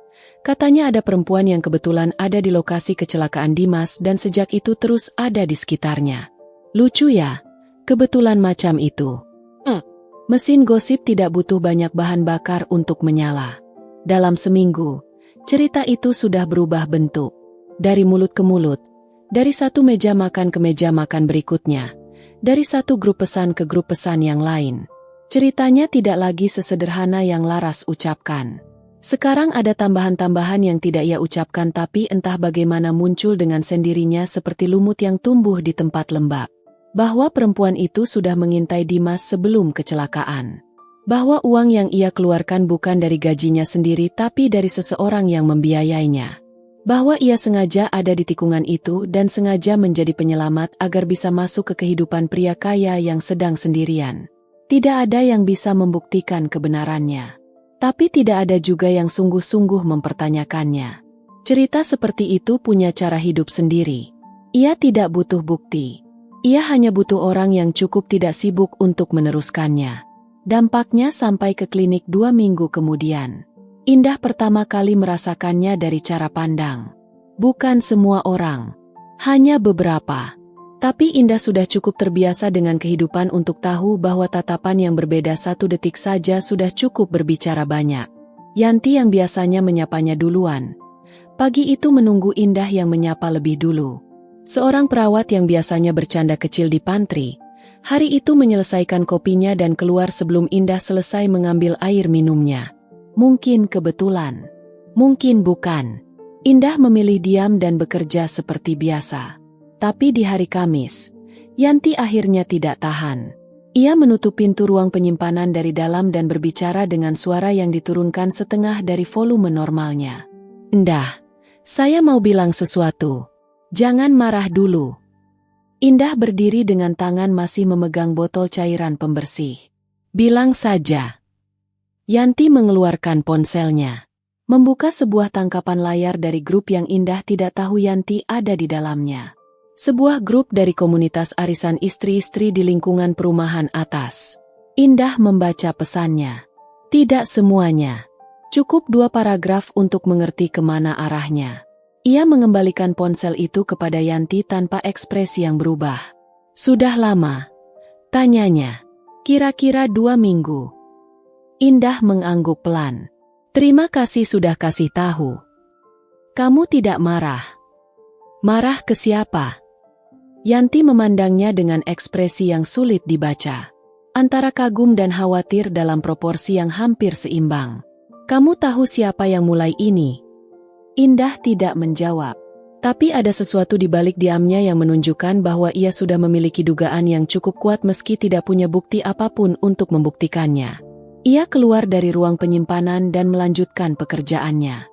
Di dalam dadanya tidak ada amarah yang meledak-ledak.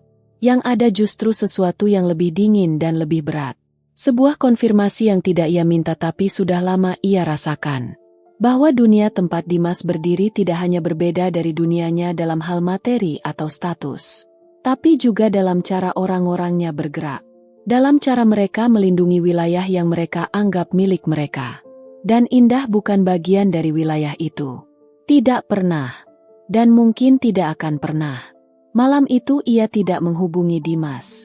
Ia juga tidak membalas pesan singkat yang masuk dari Dimas menjelang maghrib menanyakan apakah ia sudah pulang dengan selamat. Ia membaca pesannya. Lalu meletakkan ponselnya menghadap bawah di atas kasur. Dan berbaring menatap langit-langit kamarnya. Retakan kecil di sudut itu masih di sana. Persis di tempat yang sama. Tidak bertambah besar. Tapi malam ini, Untuk pertama kalinya, Indah tidak lagi merasa ada kemiripan antara dirinya dan retakan itu. Malam ini ia merasa lebih seperti tembok di sekitarnya, yang perlahan mulai retak dari dalam. Tanpa suara, tanpa ada yang melihat. 3 hari Indah tidak membalas pesan Dimas. Bukan karena ia tidak mau, tapi karena setiap kali ia membuka percakapan itu dan jarinya sudah siap mengetik, ada sesuatu yang menahan di dalam dadanya. Sesuatu yang berbisik bahwa membalas adalah melanjutkan. Dan melanjutkan berarti membiarkan sesuatu tumbuh yang ia tidak yakin punya cukup tanah untuk menopangnya. Dimas mengirim 3 pesan di hari pertama, 2 di hari kedua, 1 di hari ketiga. Pesan terakhirnya hanya 2 kata. Kamu baik. Indah membacanya di malam hari ketiga sambil duduk di tepi kasurnya. Lampu kamarnya yang satu sudah mati sejak kemarin dan belum ia ganti karena belum sempat beli. Jadi kamarnya hanya diterangi 1 lampu di sudut yang membuat bayangannya panjang di dinding. Ia mengetik, menghapus, mengetik lagi, menghapus lagi. Akhirnya ia tidak mengirim apapun. Di hari keempat, Dimas datang ke klinik. Bukan menunggu di luar seperti biasanya. Kali ini ia masuk. Ia menyapa resepsionis dengan sopan dan bertanya apakah Indah sedang bertugas. Resepsionis mengiyakan lalu memanggilnya melalui interkom internal. Indah keluar dari lorong belakang dengan ekspresi yang sudah ia siapkan. Tenang. Dan tidak memperlihatkan apapun yang bergolak di dalamnya sejak 3 hari lalu. Dimas memandangnya sebentar sebelum berkata apapun. Matanya membaca wajah Indah dengan cara yang sudah tidak bisa Indah pura-purakan tidak ia sadari. Dimas selalu melakukan itu. Melihat lebih lama dari yang orang lain biasa lakukan sebelum bicara. Ada yang terjadi, katanya. Bukan pertanyaan. Tidak ada. Indah mengarahkannya ke bangku di sudut. Saya sedang sibuk belakangan ini. Mereka duduk. Dimas tidak langsung bicara. Ia meletakkan tangannya rata di atas meja dan memandang ke depan sebentar. Lalu berbalik ke Indah. Saya dengar ada sesuatu yang beredar tentang kamu. Indah memandangnya. Pak Andi yang tahu duluan. Ia cerita ke saya 2 hari lalu. Dimas menghentikan kalimatnya sebentar. Saya minta maaf. Bukan salahmu. Tapi berhubungan dengan saya yang membuat kamu ada di posisi itu. Suaranya tidak tinggi, tidak dramatis. Tapi ada sesuatu di baliknya yang berat dan sungguh-sungguh. Itu cukup untuk saya merasa perlu minta maaf. Indah menunduk ke arah mejanya. Siapa yang mulai? Kamu tahu? Tanyanya akhirnya. Dimas tidak langsung menjawab. Caranya diam sudah menjadi jawaban yang cukup jelas. Laras. Indah mengucapkan nama itu pelan. Dimas tidak mengiyakan. Tapi ia tidak juga menggeleng. Indah mengangguk kecil. Seolah sebuah kepingan yang sudah lama mengambang di udara akhirnya menemukan tempatnya. Mas Dimas. Indah memulai dengan nada yang dijaga agar tetap rata. Saya tidak menyalahkan siapapun. Saya juga tidak minta kamu melakukan apapun soal ini. Tapi saya perlu jujur. Ia mengangkat wajahnya dan menatap Dimas langsung. Ini mulai terasa terlalu berat untuk saya. Dimas menatap balik. Apa yang terlalu berat? Semua ini. Indah membuka tangannya sedikit. Isyarat kecil yang mencakup semuanya. Ruangan ini. Percakapan ini. Minggu-minggu terakhir ini. Saya perempuan biasa. Mas. Saya kerja sebagai petugas kebersihan. Saya tinggal di kos dengan 1 lampu yang mati dan belum saya ganti karena belum kebeli. Saya punya tunggakan yang kemarin baru lunas oleh seseorang yang tidak mau disebut namanya. Dimas tidak menyela. Dan sekarang nama saya ada di grup arisan orang-orang yang bahkan belum pernah lihat muka saya. Dibilang macam-macam yang tidak benar. Ia menghela napas. Saya tidak terbiasa dengan dunia seperti itu. Dan saya tidak yakin saya mau belajar terbiasa. Kamu bilang itu karena kamu takut atau karena kamu memang tidak mau? Pertanyaan itu menghantam tepat di tengah. Indah tidak langsung punya jawaban. Karena ia sendiri belum jelas membedakan keduanya. Saya tidak tahu. Jawabnya akhirnya. Jujur. Dimas mengangguk. Perlahan. Seperti seseorang yang menerima jawaban itu bukan sebagai penolakan tapi sebagai sesuatu yang perlu ia pertimbangkan dengan serius. "Boleh saya tanya sesuatu?" katanya. Indah mengangguk. Kalau semua itu tidak ada, gosip itu, Laras itu, ibu saya, semua yang di luar kita berdua, bagaimana perasaanmu? Kamar itu terasa lebih sunyi dari sebelumnya. Pertanyaan itu terlalu jujur untuk dijawab dengan jawaban yang disiapkan. Terlalu langsung untuk dilindungi dengan kalimat-kalimat yang aman. Indah memandang meja di depannya lama sekali. Lalu berkata dengan suara yang hampir tidak terdengar. "Itu pertanyaan yang tidak adil." "Kenapa?" "Karena semua itu ada. Dan tidak bisa kita pura-purakan tidak ada." Dimas diam. Ia tidak mendebat itu karena ia tahu Indah benar. Mereka duduk dalam diam yang cukup panjang. Di luar, suara klinik berjalan seperti biasa. Ada pasien yang dipanggil. Ada dokter yang lewat di lorong. Ada suara kursi yang digeser.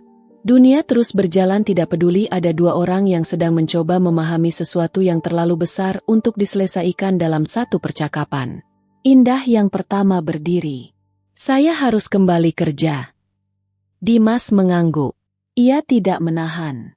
Tapi ketika Indah sudah hampir sampai di pintu lorong, suara Dimas menyusul dari belakang. "Indah." Ia berhenti. Tidak berbalik. "Saya tidak kemana-mana." 4 kata. Sederhana. Indah tidak menjawab. Ia melangkah masuk ke lorong dan membiarkan pintu menutup perlahan di belakangnya. Tangannya menekan dinding lorong sebentar. Dingin dan keras di bawah telapaknya. Di dalam dadanya sesuatu bergerak. Bukan ke arah yang jelas, tapi bergerak.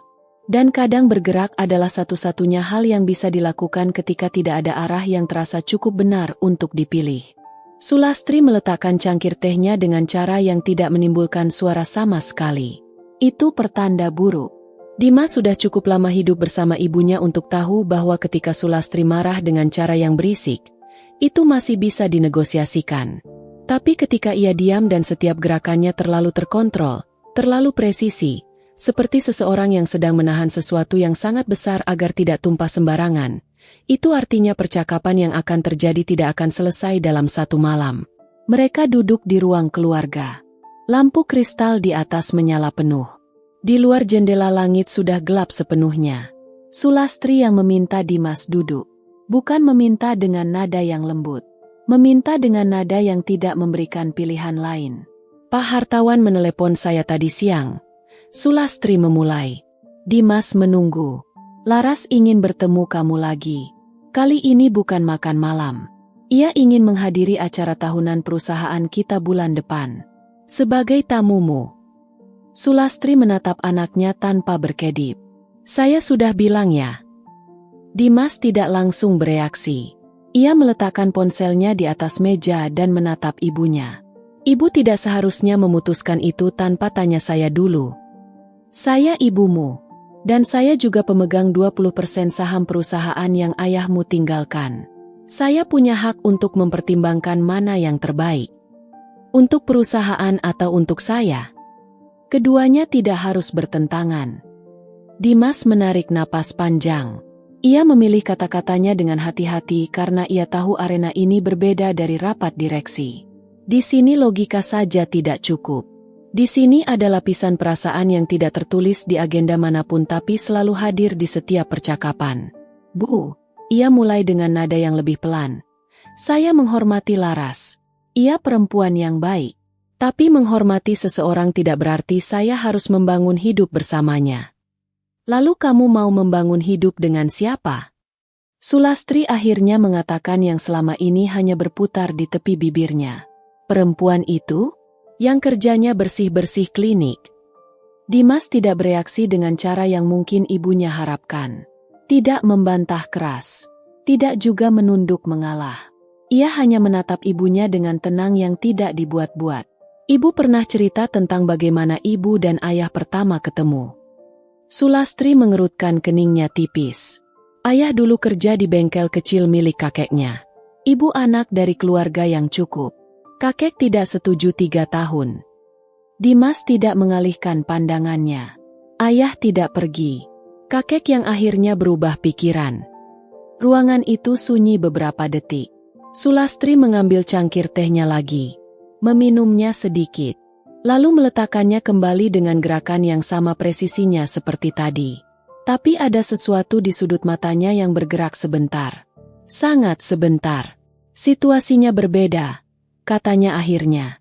Apanya yang berbeda, Bu? Sulastri tidak menjawab pertanyaan itu. Saya tidak akan memaksamu, ia beralih. Tapi saya minta satu hal. Pikirkan baik-baik. Bukan hanya tentang perasaanmu sekarang, tapi tentang 5 tahun lagi, 10 tahun lagi. Dunia kita butuh pasangan yang bisa berdiri di sisimu di semua ruangan yang harus kamu masuki. Bukan hanya di warung pinggir jalan. Dimas memandang ibunya lama. Lalu berdiri. Ia mengambil ponselnya dari meja dan berkata sebelum meninggalkan ruangan. Saya sudah pikirkan, Bu. Sudah cukup lama. Ia naik ke kamarnya dan menutup pintu. Duduk di tepi ranjangnya, menatap lantai. Pikirannya tidak langsung tenang. Ada bagian dari kata-kata ibunya yang menancap. Bukan karena benar tapi karena cukup tajam untuk meninggalkan bekas meski ia tidak mengakuinya. Ia membuka ponselnya. Ada satu pesan lama dari Indah yang belum pernah ia balas karena masuk di waktu yang salah. Bukan pesan yang panjang. Hanya satu kalimat yang Indah kirim 3 malam lalu dan mungkin langsung ia sesali begitu terkirim. Pesannya berbunyi, kadang saya tidak tahu bagian mana dari ini semua yang nyata. Dimas membaca kalimat itu 3 kali. Lalu ia mengetik balasan. Bukan balasan yang panjang. Bukan kalimat yang terencana atau disaring terlebih dahulu. Ia mengetik, semua bagiannya nyata. Termasuk yang membuatmu takut. Ia kirim. Lalu ia letakkan ponselnya dan berbaring menatap langit-langit. Keesokan paginya, tanpa memberitahu ibunya, tanpa meminta Pak Andi menemani, Dimas pergi sendiri dengan mobilnya ke satu tujuan yang sudah ia putuskan sejak semalam. Ia memarkir mobilnya di depan sebuah kantor notaris di pusat kota. Ia bertemu dengan seseorang di sana selama kurang lebih 1 jam. Percakapan yang terjadi di dalam ruangan itu tidak panjang tapi konsekuensinya tidak kecil. Ketika ia keluar, ada dokumen di tangannya. Ia duduk di dalam mobilnya sebentar sebelum menghidupkan mesin. Memandang dokumen itu. Menarik napas. Ini bukan keputusan yang ia buat karena emosi semalam. Ia sudah memikirkannya sejak minggu-minggu terakhir. Sejak ia mulai menyadari bahwa ada sesuatu yang tidak bisa ia terus pura-purakan tidak ada di dalam dirinya. Ia menghidupkan mesin mobilnya. Sore itu ia menghadiri rapat direksi seperti biasa. Duduk di kepala meja seperti biasa. Berbicara dengan nada yang diukur dan analisisnya tajam seperti biasa. Tidak ada yang tahu bahwa pagi tadi ia sudah membuat keputusan yang mungkin akan mengubah banyak hal. Pak Andi yang duduk di sudut ruangan mencuri pandang ke arah bosnya 1 kali. Ada sesuatu yang berbeda dari Dimas hari ini. Bukan dari caranya bicara. Bukan dari caranya bergerak. Tapi dari sesuatu di belakang matanya yang lebih tenang dari biasanya. Seperti seseorang yang sudah selesai berdebat dengan dirinya sendiri. Dan sudah memilih. Senin pagi klinik berjalan seperti biasa. Pasien datang dan pergi. Dokter masuk ke ruang periksa dengan map berisi catatan. Mesin pendingin berdengung di sudut ruangan. Lantai dipel, tempat sampah diganti, wastafel dibersihkan, meja dilap. Semua berputar dalam ritme yang sudah sangat Indah hafal sampai ia bisa melakukannya bahkan ketika pikirannya sedang tidak sepenuhnya hadir. Dan pagi itu pikirannya memang sedang tidak sepenuhnya hadir. Ia bekerja dengan tangan yang bergerak otomatis sementara kepalanya berada di tempat lain. Di percakapan dengan Dimas 3 hari lalu. Di pesan yang ia kirim malam itu dengan jari yang bergerak lebih cepat dari pertimbangannya. Di balasan Dimas yang masih ia baca ulang lebih dari sekali meski ia tidak mengakui kepada dirinya sendiri berapa kali sebenarnya. Semua bagiannya nyata. Termasuk yang membuatmu takut. Indah mengganti plastik tempat sampah di ruang tunggu dengan gerakan yang lebih keras dari perlu. Yanti lewat di sampingnya dan melirik sebentar tapi tidak berkomentar. Yanti sudah cukup mengenal Indah untuk tahu kapan perempuan itu sedang membutuhkan ruang dan kapan ia membutuhkan seseorang yang duduk di sampingnya. Pagi ini jelas yang pertama. Siang harinya ada yang berbeda. Seorang perempuan masuk ke klinik bukan sebagai pasien. Penampilannya terlalu rapi untuk seseorang yang sedang sakit. Rambutnya tertata. Bajunya tanpa kerutan. Tas di tangannya bukan tas biasa. Ia berbicara sebentar dengan resepsionis yang kemudian melirik ke arah Indah dengan ekspresi yang tidak bisa disembunyikan sepenuhnya. Indah melihatnya dari ujung lorong. Perempuan itu berbalik ke arah Indah. Mereka bertukar pandang dari jarak yang cukup jauh. Dan meski mereka belum pernah bertemu langsung sebelumnya, Indah tahu. Ia tahu dengan cara yang tidak butuh konfirmasi apapun. Laras berjalan ke arahnya. Indah tidak bergerak. Ia berdiri di tempatnya dengan tangan masih memegang gagang sapu yang belum selesai ia gunakan. Ada bagian dalam dirinya yang ingin berbalik dan pura-pura tidak melihat. Tapi ada bagian lain yang lebih keras yang tidak mau memberikan kepuasan itu kepada siapapun. Laras berhenti di depannya dengan jarak yang cukup untuk sebuah percakapan yang ingin terlihat santai. "Kamu Indah?" tanyanya. Nada suaranya tidak kasar. Terlalu halus malah. Halus dengan cara yang terasa seperti pisau yang disimpan di dalam sarung beludru. "Iya. Boleh bicara sebentar?" Indah tidak mengiyakan tapi juga tidak menolak. Ia meletakkan sapunya ke dinding dan berdiri dengan tangan di sisi tubuhnya. Laras memandangnya sebentar dari atas ke bawah. Bukan dengan cara yang menghina secara terang-terangan. Lebih seperti seseorang yang sedang membaca situasi dan sudah selesai membacanya dalam 3 detik. "Saya tidak akan lama," Laras memulai. "Saya hanya ingin bicara perempuan ke perempuan. Tanpa drama." Indah tidak berkata apapun. Menunggu. Dimas anak yang baik. Tapi ia terkadang tidak melihat gambaran besarnya. Laras menyentuh gelangnya sebentar dengan ibu jarinya. Gerakan kecil yang terlihat seperti kebiasaan. Ada banyak hal yang bergantung padanya. Bukan hanya keluarganya, tapi juga orang-orang yang bekerja di perusahaannya. Hubungan bisnis yang sudah dibangun bertahun-tahun. Semua itu butuh kestabilan. Dan saya dianggap tidak stabil. Indah bertanya dengan nada yang datar. "Saya tidak bilang itu." Laras tersenyum tipis. "Terlatih. Saya hanya bilang bahwa ada hal-hal yang tidak bisa diabaikan begitu saja hanya karena seseorang merasa ada koneksi dari masa kecil." Indah menatapnya. "Berapa yang kamu butuhkan?" Laras melanjutkan dengan nada yang turun menjadi lebih bisik. "Untuk membayar utang-utangmu. Untuk pindah ke tempat yang lebih baik. Untuk memulai sesuatu yang baru di tempat lain. Katakan saja angkanya." Lorong itu sepi. Tidak ada yang lewat. Indah memandang Laras selama beberapa detik yang terasa lebih panjang dari seharusnya. Lalu ia mengambil sapunya dari dinding. Berbalik. Dan berjalan pergi tanpa mengucapkan satu kata pun. Laras tidak memanggilnya kembali. Indah masuk ke toilet dan mengunci pintunya dari dalam. Ia berdiri di depan wastafel, mengalirkan air dingin, dan menyentuhkan kedua telapak tangannya ke permukaan air yang mengalir. Membiarkan dinginnya memukul kulitnya sampai ia bisa kembali bernapas dengan teratur.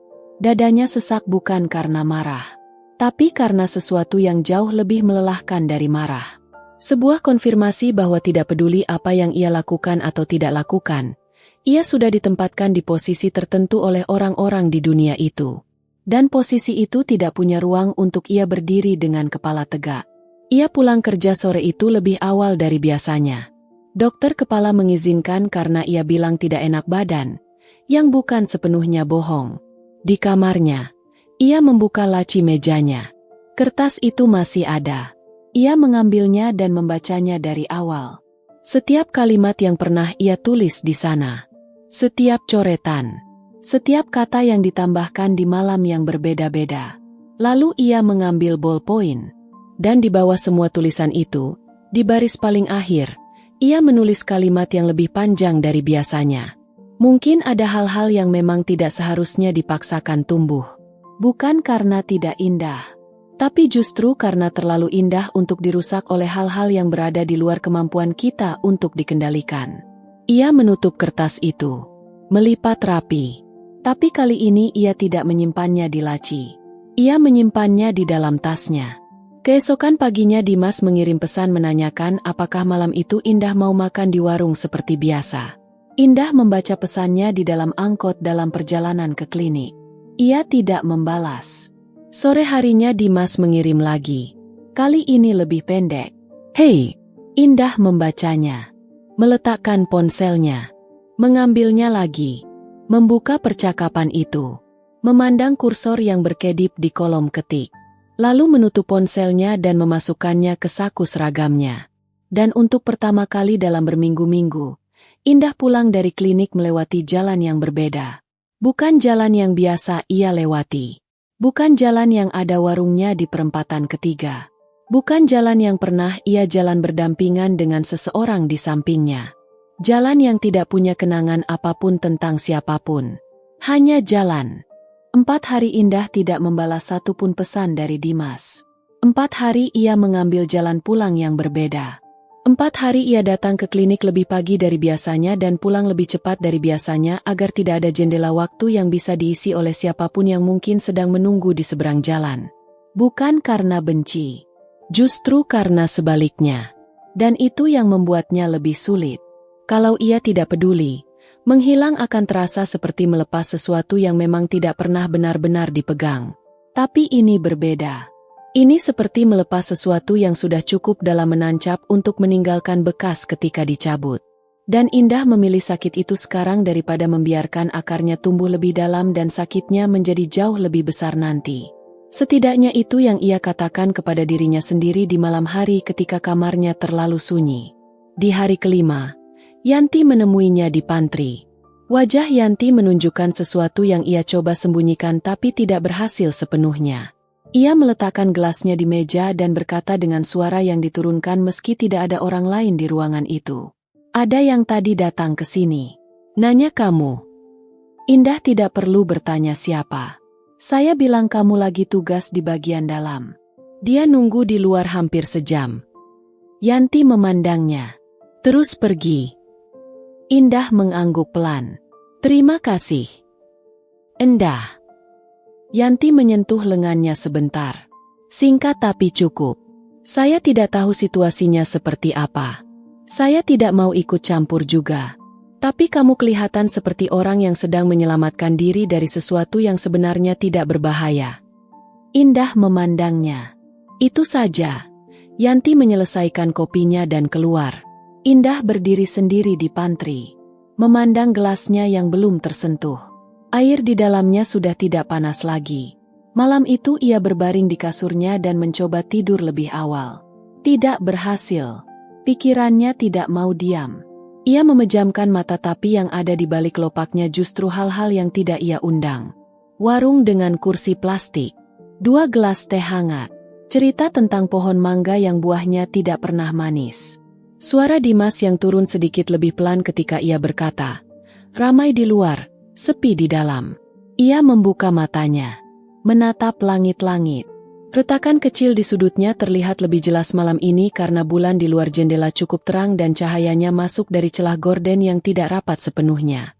Lalu ponselnya bergetar. Bukan pesan. Telepon. Nomor Dimas. Indah memandang layarnya bergetar di atas kasur di sampingnya. Bergetar. Berhenti.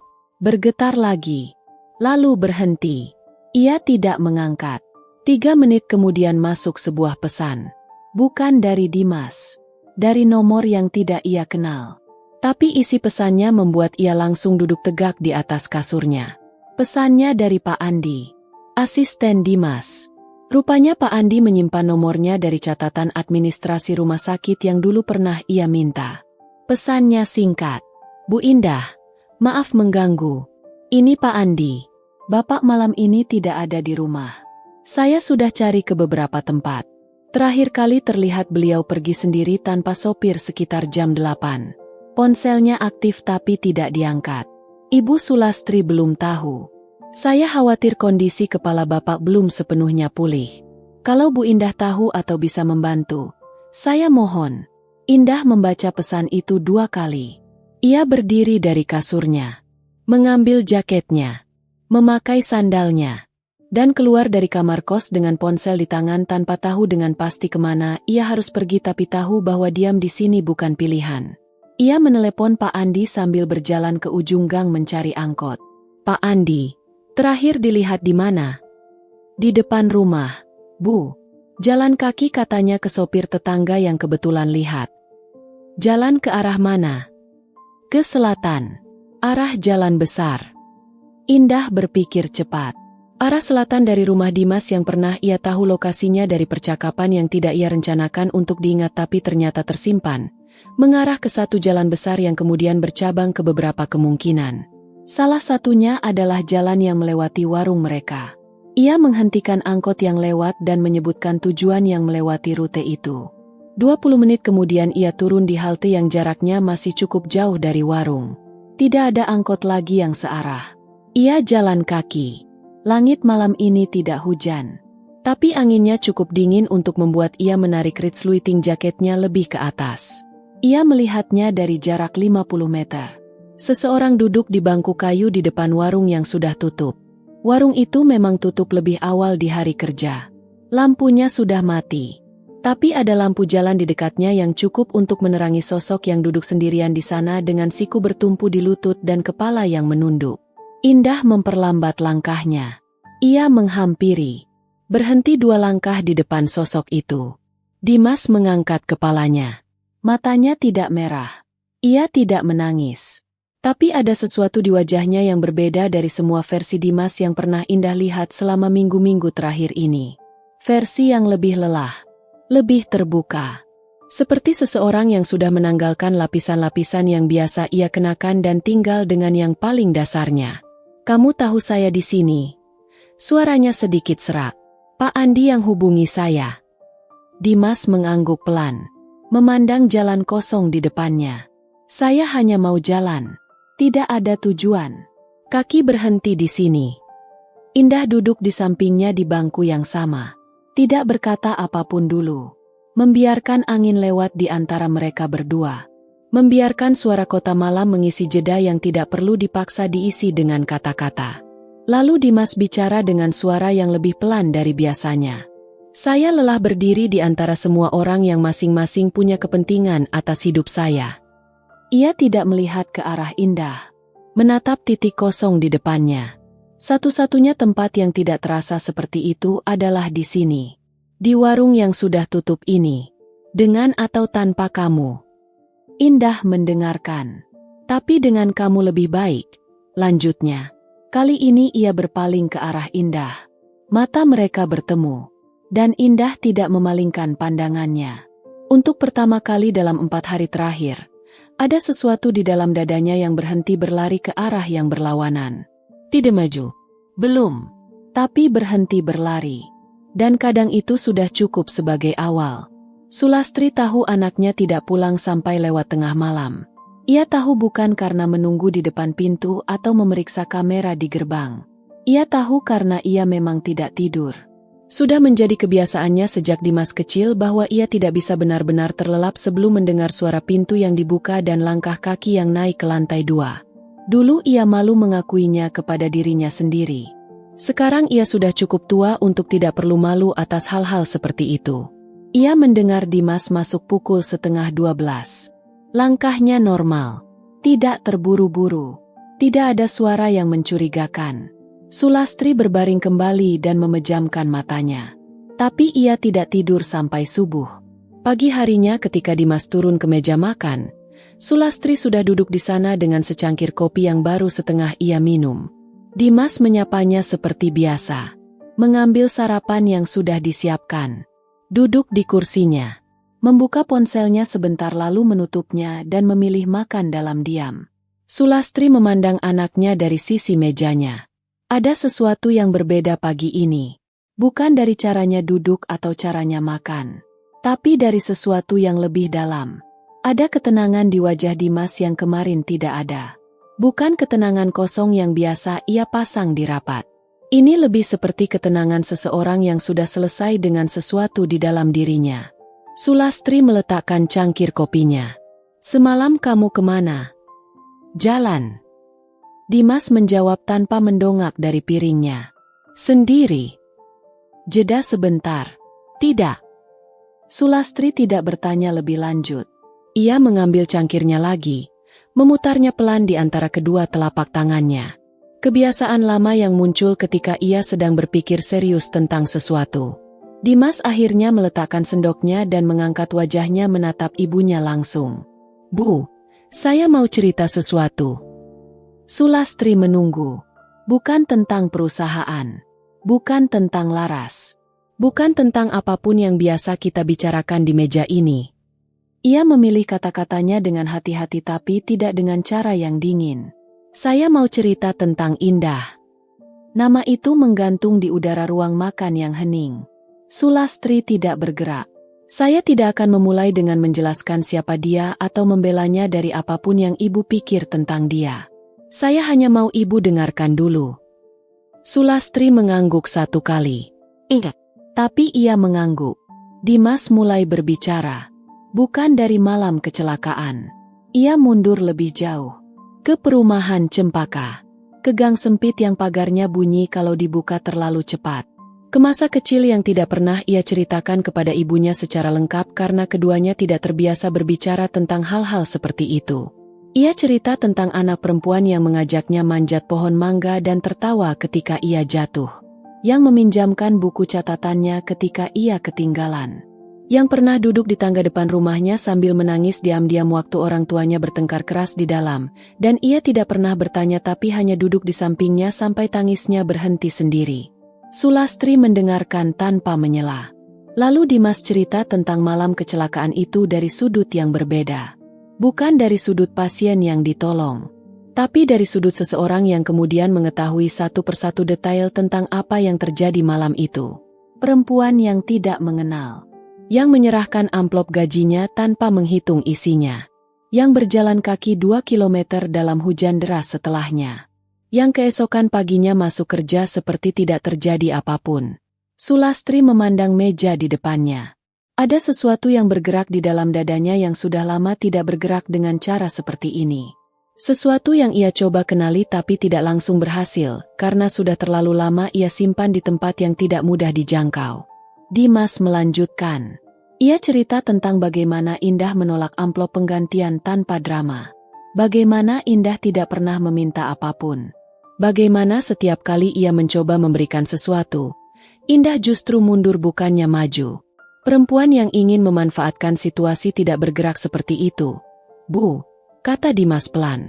Perempuan yang ingin memanfaatkan situasi tidak menolak uang yang dijulurkan. Tidak menghilang ketika mulai terasa nyata. Sulastri mengangkat wajahnya. Dan semalam, Dimas melanjutkan. Saya duduk di depan warung yang sudah tutup karena saya tidak tahu harus kemana lagi. Dia yang datang mencari. Bukan karena saya minta. Bukan karena ada yang bisa ia dapat. Tapi karena ada yang khawatir dan dia tidak bisa diam saja.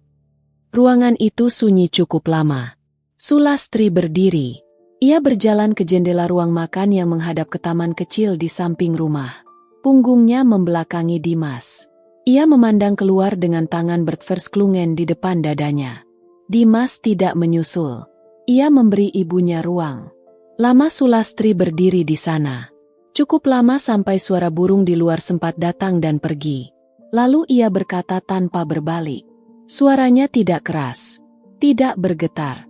Tapi ada sesuatu di dalamnya yang berbeda dari semua percakapan sebelumnya. Ayahmu pernah bilang sesuatu sebelum dia pergi. Sulastri menyentuh kaca jendela dengan ujung jarinya sebentar. Katanya satu-satunya hal yang ia sesali adalah terlalu lama membiarkan saya takut sebelum akhirnya memilih untuk tidak takut. Dimas memandang punggung ibunya.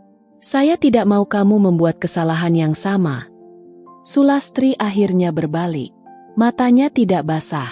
Sulastri bukan perempuan yang mudah menangis. Tapi ada sesuatu di sudut matanya yang tidak biasa ada di sana. Tapi saya juga tidak bisa langsung seperti tidak ada apapun. Beri saya waktu. Dimas berdiri dari kursinya. Berapa lama? Sulastri memandang anaknya.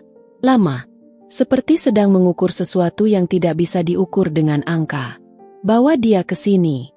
Bukan untuk saya uji. Bukan untuk saya nilai. Ia mengambil cangkir kopinya yang sudah dingin.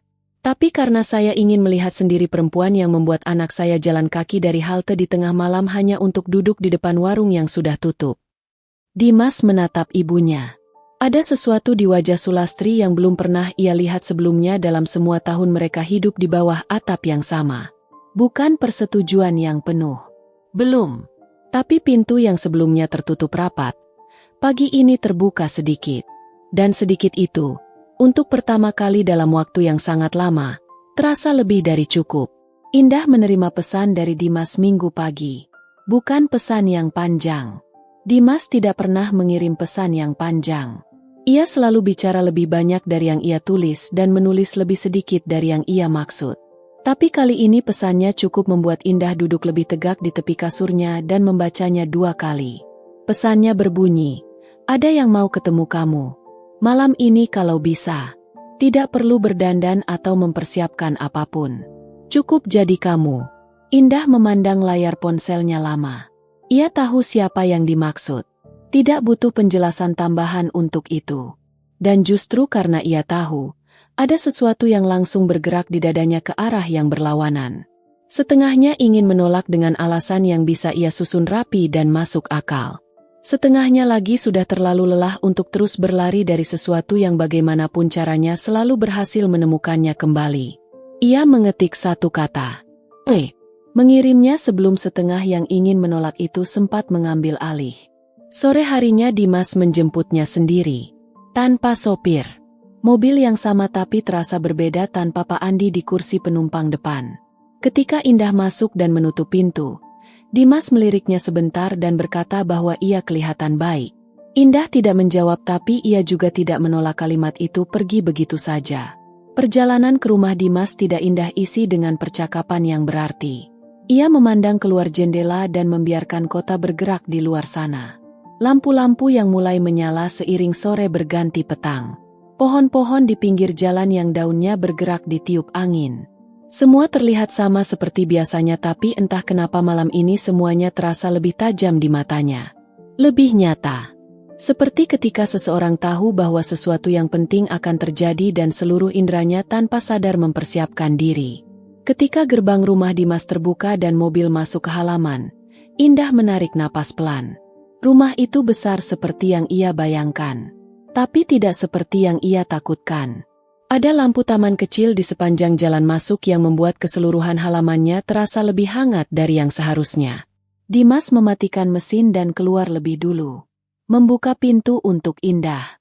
Ia tidak berkata apapun tapi tangannya terulur membantu Indah turun dari mobil. Indah menerimanya. Hanya sebentar. Tapi ia menerimanya. Sulastri sudah ada di ruang tamu ketika mereka masuk. Perempuan itu berdiri di dekat sofa dengan postur yang tegak dan rapi seperti selalu. Pakaiannya sederhana untuk ukurannya. Rambut yang sudah banyak putihnya tersisir ke belakang. Ia memandang Indah ketika masuk dengan cara yang tidak bisa dibilang hangat tapi juga tidak dingin. Lebih seperti seseorang yang sedang sungguh-sungguh melihat. Bukan menilai. Melihat. Dimas memperkenalkan mereka berdua dengan singkat. Lalu ia mundur dan membiarkan dua perempuan itu berdiri dalam jarak yang tidak terlalu jauh dan tidak terlalu dekat di ruangan yang tiba-tiba terasa seperti memiliki gravitasinya sendiri. Sulastri yang pertama bicara. Duduk. Bukan undangan yang lembut, tapi bukan juga perintah yang menakutkan. Indah duduk di sofa yang ia tunjuk. Sulastri duduk di hadapannya. Dimas mengambil tempat sedikit lebih jauh. Cukup dekat untuk ada tapi cukup jauh untuk tidak ikut campur. Saya dengar kamu yang menolong anak saya malam itu. Sulastri memulai. Iya, jawab Indah. Enggak. Kenapa? Pertanyaan yang paling sederhana dan paling sulit sekaligus. Indah memandang perempuan di hadapannya itu tanpa menghindari tatapannya. Karena tidak ada orang lain yang berhenti. Sulastri diam sebentar. Matanya tidak berkedip. Dan uang itu, kamu tidak minta diganti? Tidak. Kenapa? Indah menarik napas kecil.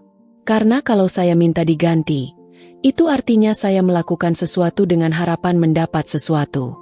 Saya tidak mau itu. Sulastri memandangnya lama sekali. Cukup lama sampai Indah mulai merasakan tangannya yang ia letakkan di atas pahanya menggenggam kain roknya sendiri tanpa ia sadari. Lalu Sulastri melakukan sesuatu yang tidak indah dan bahkan Dimas perkirakan. Ia berdiri, berjalan ke arah Indah, dan duduk di samping Indah di sofa yang sama. Jaraknya tidak jauh, tidak dekat juga, tapi ia di sana, di sisi yang sama. "Saya perempuan yang tidak mudah," kata Sulastri. Nada suaranya tidak meminta maaf atas itu, hanya menyatakannya. "Saya punya banyak harapan untuk anak saya. Tidak semua harapan itu adil. Saya tahu itu."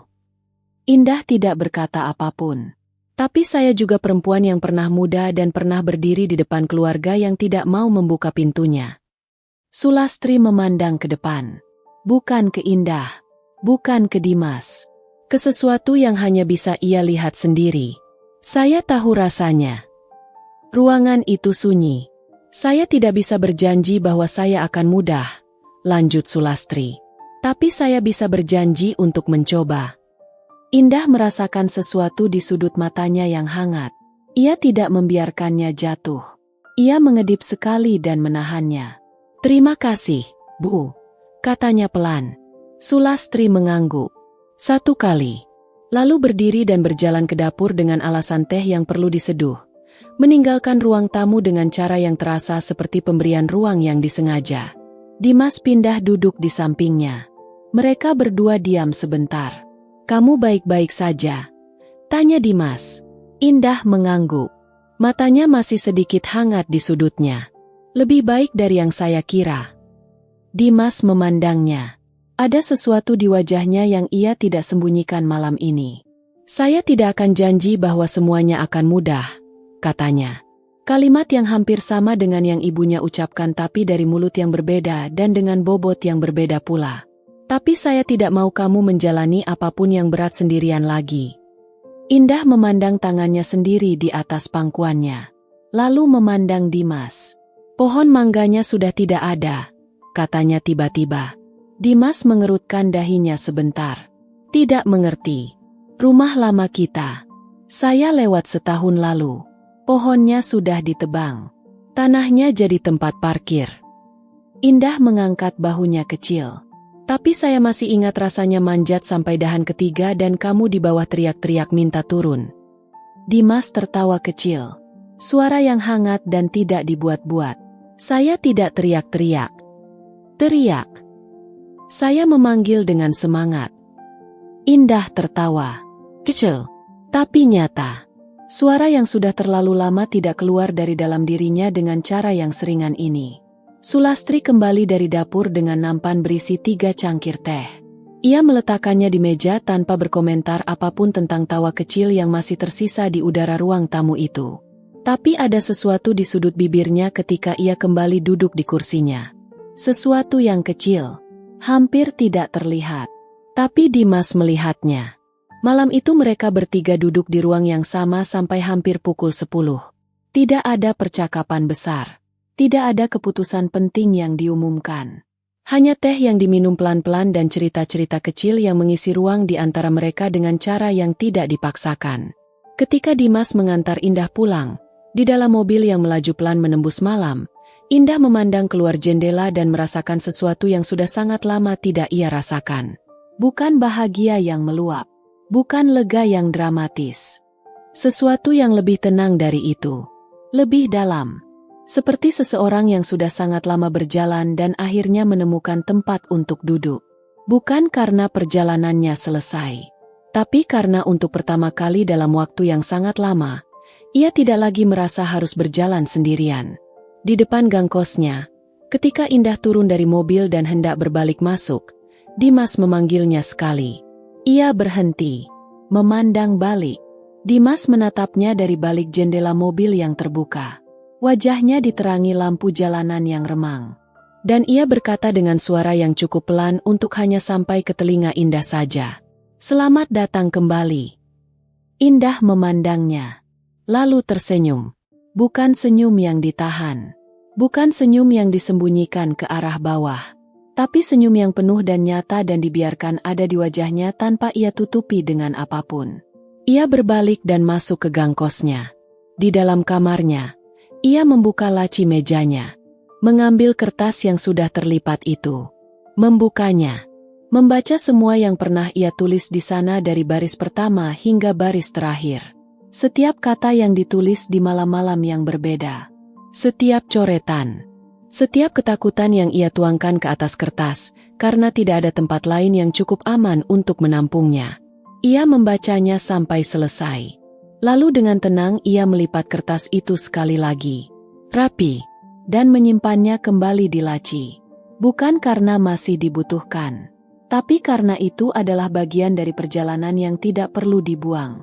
Hanya perlu diletakkan di tempat yang benar. Di tempatnya. Di belakang. Indah mematikan lampu kamarnya. Berbaring di kasurnya yang tipis. Menatap langit-langit. Retakan kecil di sudut itu masih ada. Persis di tempat yang sama. Tapi malam ini untuk pertama kali sejak lama, Indah tidak menatapnya dengan perasaan apapun yang berat. Ia hanya menatapnya. Dan tersenyum kecil dalam gelap. Lalu memejamkan matanya. Dan tidur. Sahabat semuanya, cerita ini sepenuhnya hanyalah fiktif. Dan terima kasih untuk kalian yang telah menonton hingga akhir.